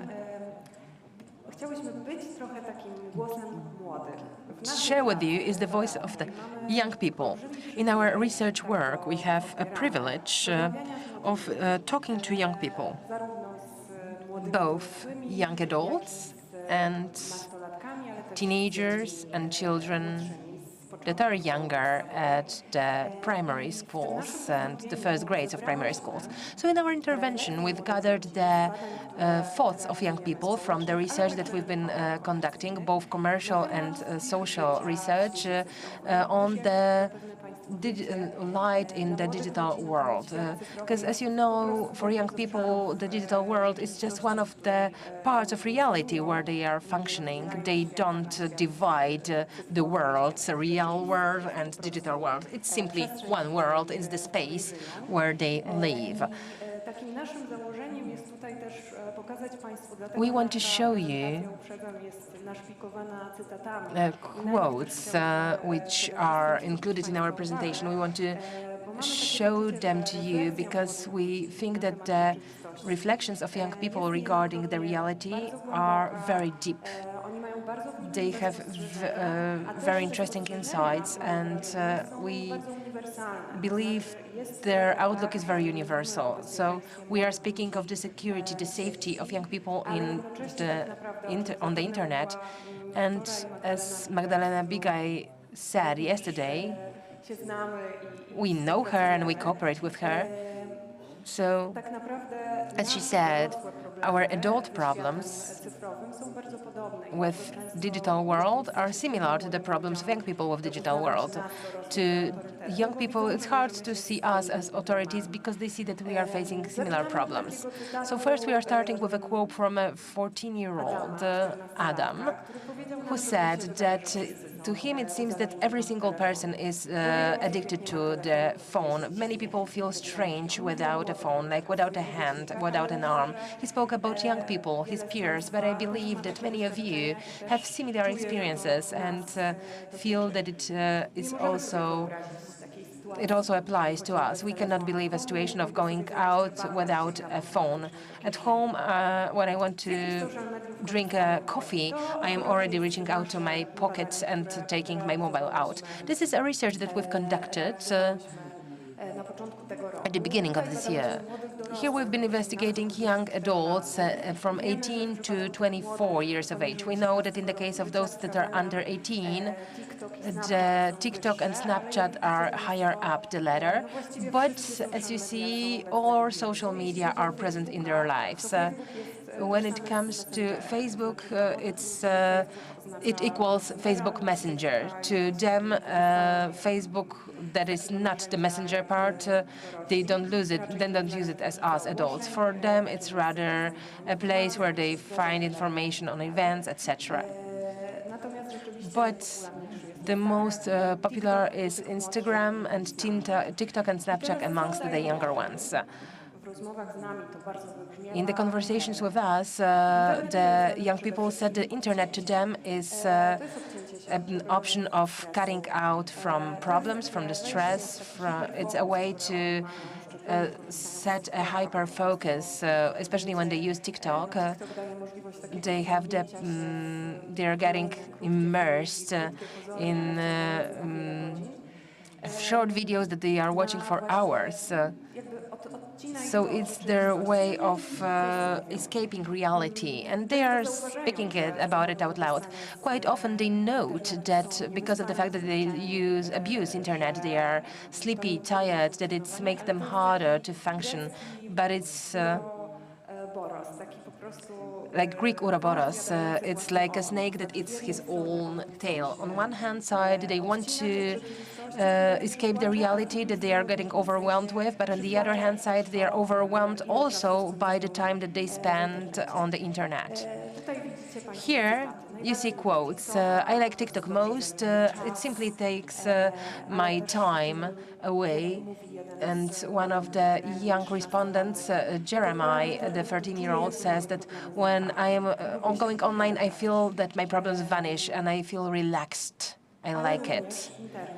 Also, the internet, as we see in the last quote, is a place where we are not only getting the attached from reality via the content they watch, but this is the place where they can skillfully buy substances that are allowing them to detach from reality. We've conducted a research on the style of lives of the young people, and the last quote is very good way to show that you can order whatever you want on the internet. You can order Xanax to an InPost locker, and you can get the attachment from reality not only thanks to the internet, but also thanks to the meds that you can buy on the internet.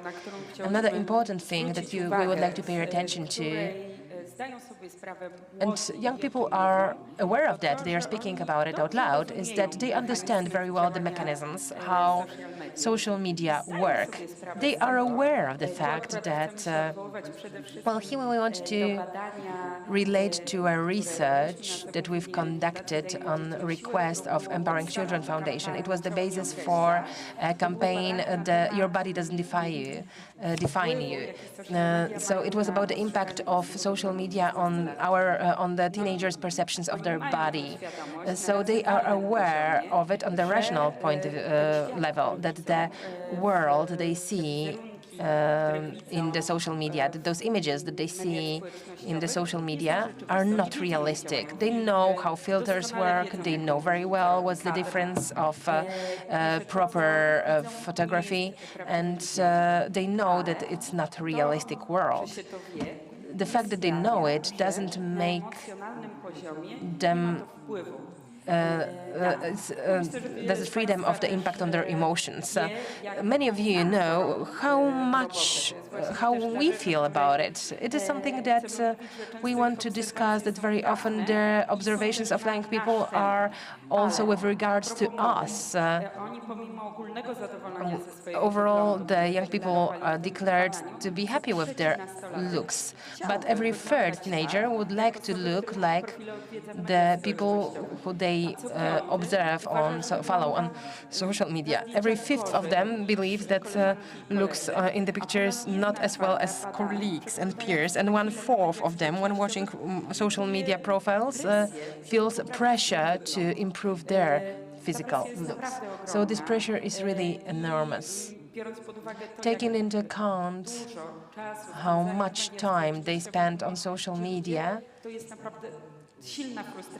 it is a very strong frustration on the emotional level, what they see them and how it influences them. Here, what they pay attention to is that there are social media where someone who is aware can regulate it somehow. This is on Instagram, but on TikTok, algorithm will not allow you. On TikTok, there is no option of cutting out from the images of ideal models. So this pattern of beauty is very strongly impacting our sense of own value.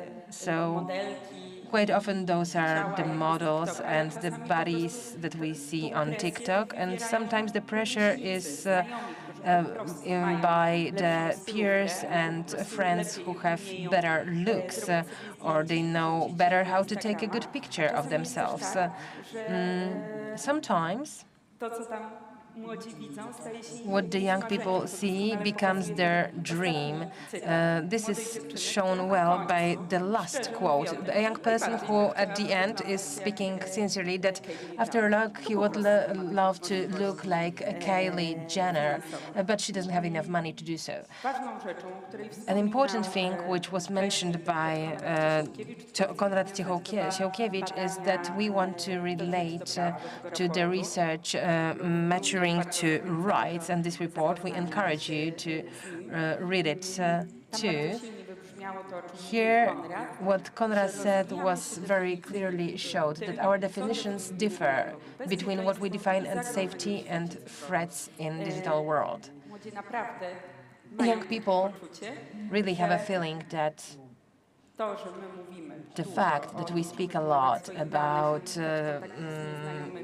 data protection and avoiding to be in touch with strangers, but they've learned it from the early grades at schools. They've been participating in those programs, and to them the threat is their close ones. To them the threat is their peers.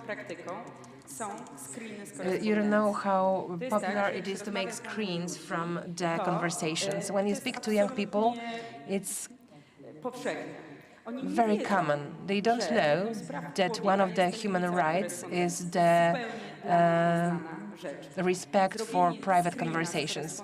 Making a screen from a conversation is crucial because I can always use it against someone to laugh at someone, to blackmail someone, but also to prove my loyalty. They speak about it. I'm not stupid, someone said. I know that they are trying to make me say something. And I know how much self-control it requires. To be aware that whatever you write can be seen by someone else and can be used out of context. It's not accidental. It's a very strong quote of one of the girls who simply says that she doesn't feel secure. She doesn't feel safe on the internet. She feels much safer on the streets. And this feeling of threat, which we speak about, and Konrad was speaking of too, is related to the fact that they are very much afraid that their image might collapse. They are worried about how they will feel when someone points out that they made a mistake. In their world of the internet, they may not make mistakes because the internet doesn't forgive.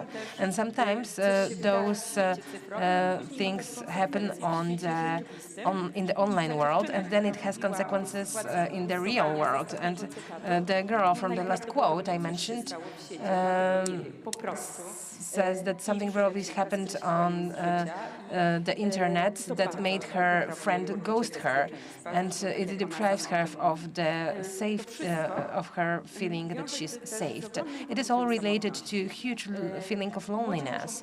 Young people have to take plenty of decisions that they don't feel they can talk to us about often. For instance, to be in anti-Eve group or anti-some other friend group. I was invited to the group, so I probably should be in the hate group in order to see what's happening there. So on one hand side, maybe I'm not anti-friend, but if I don't see what happens in the Eva group, then the next group in the class will be anti-Anna, which is anti-myself. So fear of missing out of the young people is enormous, and it's related to the fact that they are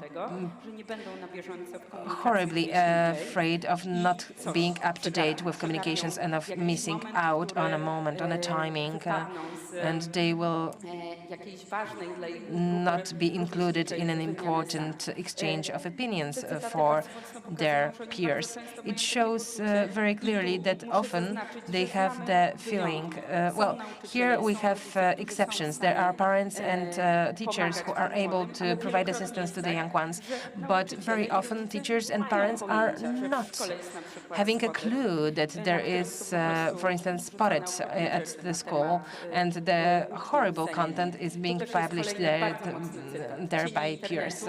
The shades of the internet, this is a quote. You can say that it's a huge room without any lights, one of the young persons said. And they are letting us know that the adults see something, but they are taking a step back when they would find an answer to their question. And it is showed by the last quote. A girl is sleeping during the classes. You can see that she's tired. But maybe it's better to tell her to focus and to mobilize rather than ask her, why are you so sleepy during the classes, to find out whether their parents know about it. And as her friend says, no one is stupid enough to tell parents that during the nights they are spending time on the mobile phone. Okay, so what is the message out of it to us, adults, from what we heard from the young people, because they have ideas of how the adults could support him. First of all, it is what I mentioned in the introduction. They see double standards. They see that on one hand side we speak to them about digital hygiene, but we don't ourselves act the way we advise them to do so. Very often they see that parents are claiming to work on the internet, but after all they are spending time on Facebook and on Instagram. And parents are also spending a lot of time on print screening their conversations with friends. And how are we, adults, going to be authorities? How are we to teach them things that we ourselves have trouble with? So this again is something that Magda Bigaj has been speaking of so much. Another thing, many adults, many parents are blocking access to digital equipment. This is a punishment sometimes. It's a way of showing that this is the source of a problem. Does it work? Well, the young people claim it doesn't. They treat it as an attack on their autonomy, and very often to them a mobile phone is such an important device that taking it away is like taking away a diary, a wallet. They have everything in there, so taking away the access is being perceived by them as violence that is showing a higher rank of parent, but it's not translated to reflections. They rather think of, okay, so now we have to find other ways of around the system. There was an example that one of the surveyed girls said about, the teacher introduced a rule that all the devices are supposed to be on the desk of the teacher at the beginning of the class, and after that they are going to begin the class. What the young people did, they brought their own devices. They placed the old devices on the desk, and then they were using muted phones that they currently use. So this is a hide-and-seek game that doesn't bring the results which we wanted to bring. And the third thing that Konrad mentioned in his intervention is the need for teaching empathy. Indeed, they find it troublesome to name their emotions. On the internet, they are finding a lot of, especially on the internet and in music, they find a lot of space in music where they are feeling that their emotions are calmer, that they are understanding better what they are going through. And this is one of the reasons why they are almost all the time wearing their headphones. Young people and headphones, wireless headphones, going out without headphones is as difficult as going out without a mobile device. So for them, the conversations about emotions and understanding their own emotions, not only understanding what they feel because of us adults, but also to provide them assistance in understanding what are they going through is very important. So those are the advices which we are concluding our research with. Oni bardzo potrzebują autentyczności. W momentach, It is to be authentic. There are those moments where, for instance, adults suggest, I can see that you tend to use your phone excessively, we have to stipulate totally different rules. What a message, so much different as compared to I'm going to take your phone away. They are sensitive to being excessively moralistic and the lack of authenticity. It is really imperative to be aware that we are not going to be as good as they are, simply because we are not born in such a digitally advanced era. Nothing to be ashamed of, really. We just have to be quite open about it. dla nich przekonujące w niektórych kwestiach. We will never be convincing to them in some issues, but we do have allies because young people value and respect the message from the elderly, yet still young, that is elderly colleagues. Liczą. To też jest tak, że Value their opinion. Hence the quote. This is the truth about us, that very often we tend to think that what seems to be our great achievement is that we are old. This is an argument for saying what the world should look like, but after all, we tend to co-share it. I'm going to read the entire quote because it is imperative.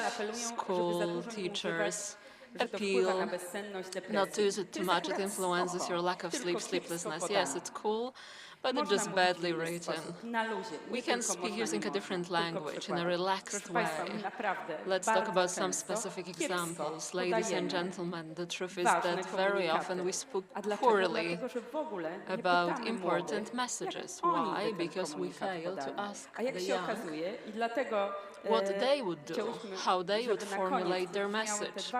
Hence, at the end, we would like to underline the two last quotes.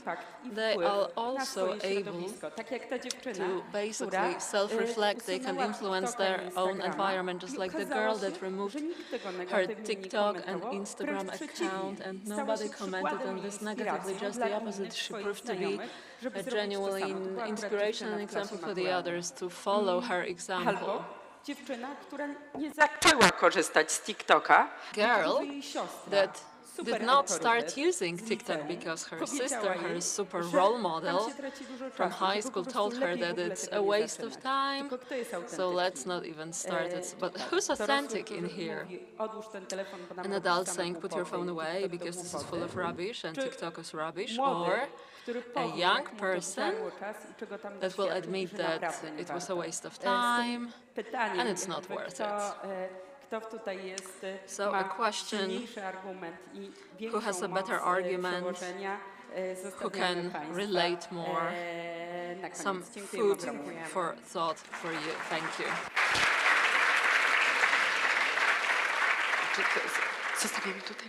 Pięknie Panią dziękuję za tak wnikliwą analizę.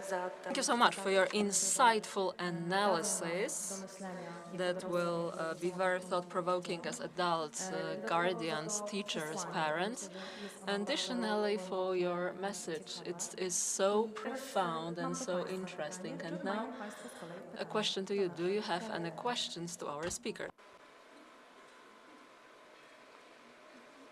Nie widzę, trochę mnie oślepiają te reflektory, ale nie widzę. A czy z internetu mamy jakieś pytania? Blinded by the light, I can't see. Do we have any questions from the internet, perhaps? No, no information, so thank you so much.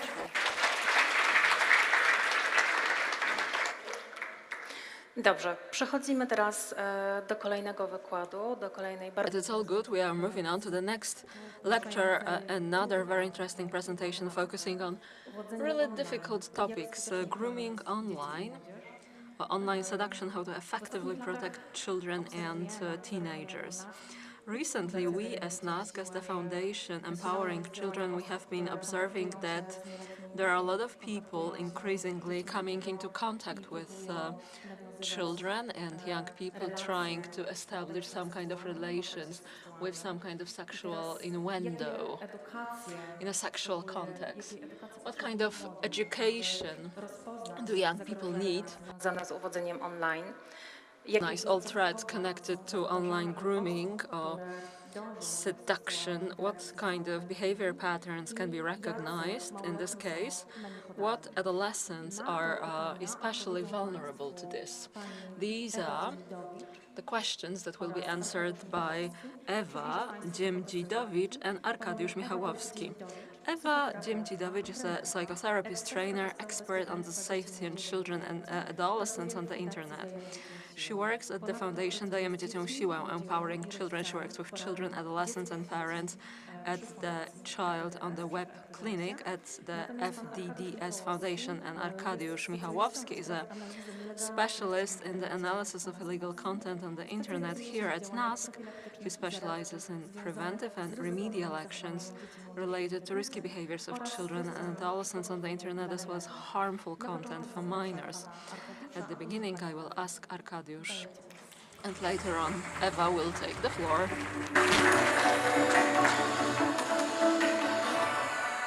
Dzień dobry, nazywam się Arkadiusz Michałowski i razem Good afternoon, my name is Arkadiusz Michałowski and together with Eva Dziemdzidowicz, Empowering Children Foundation, we will present the grooming phenomenon online, namely seducing children online from our perspective. I will start, if I may, from presenting the problem based on the study conducted by the team by Dyżur Onet.pl. Zofia Cieślińska was in charge. But before that, to those of you who know and to those of you who don't know, Dyżur.pl is a contact point operating under the National Research Institute by the name of NASK that collects all kinds of reports related to the content presenting any kind of sexual abuse in respect of adolescents and children, as well as any other threatening content. The grooming definition is probably familiar to all of you. It can be found in many different sources, many different definitions, but they have a lot in common.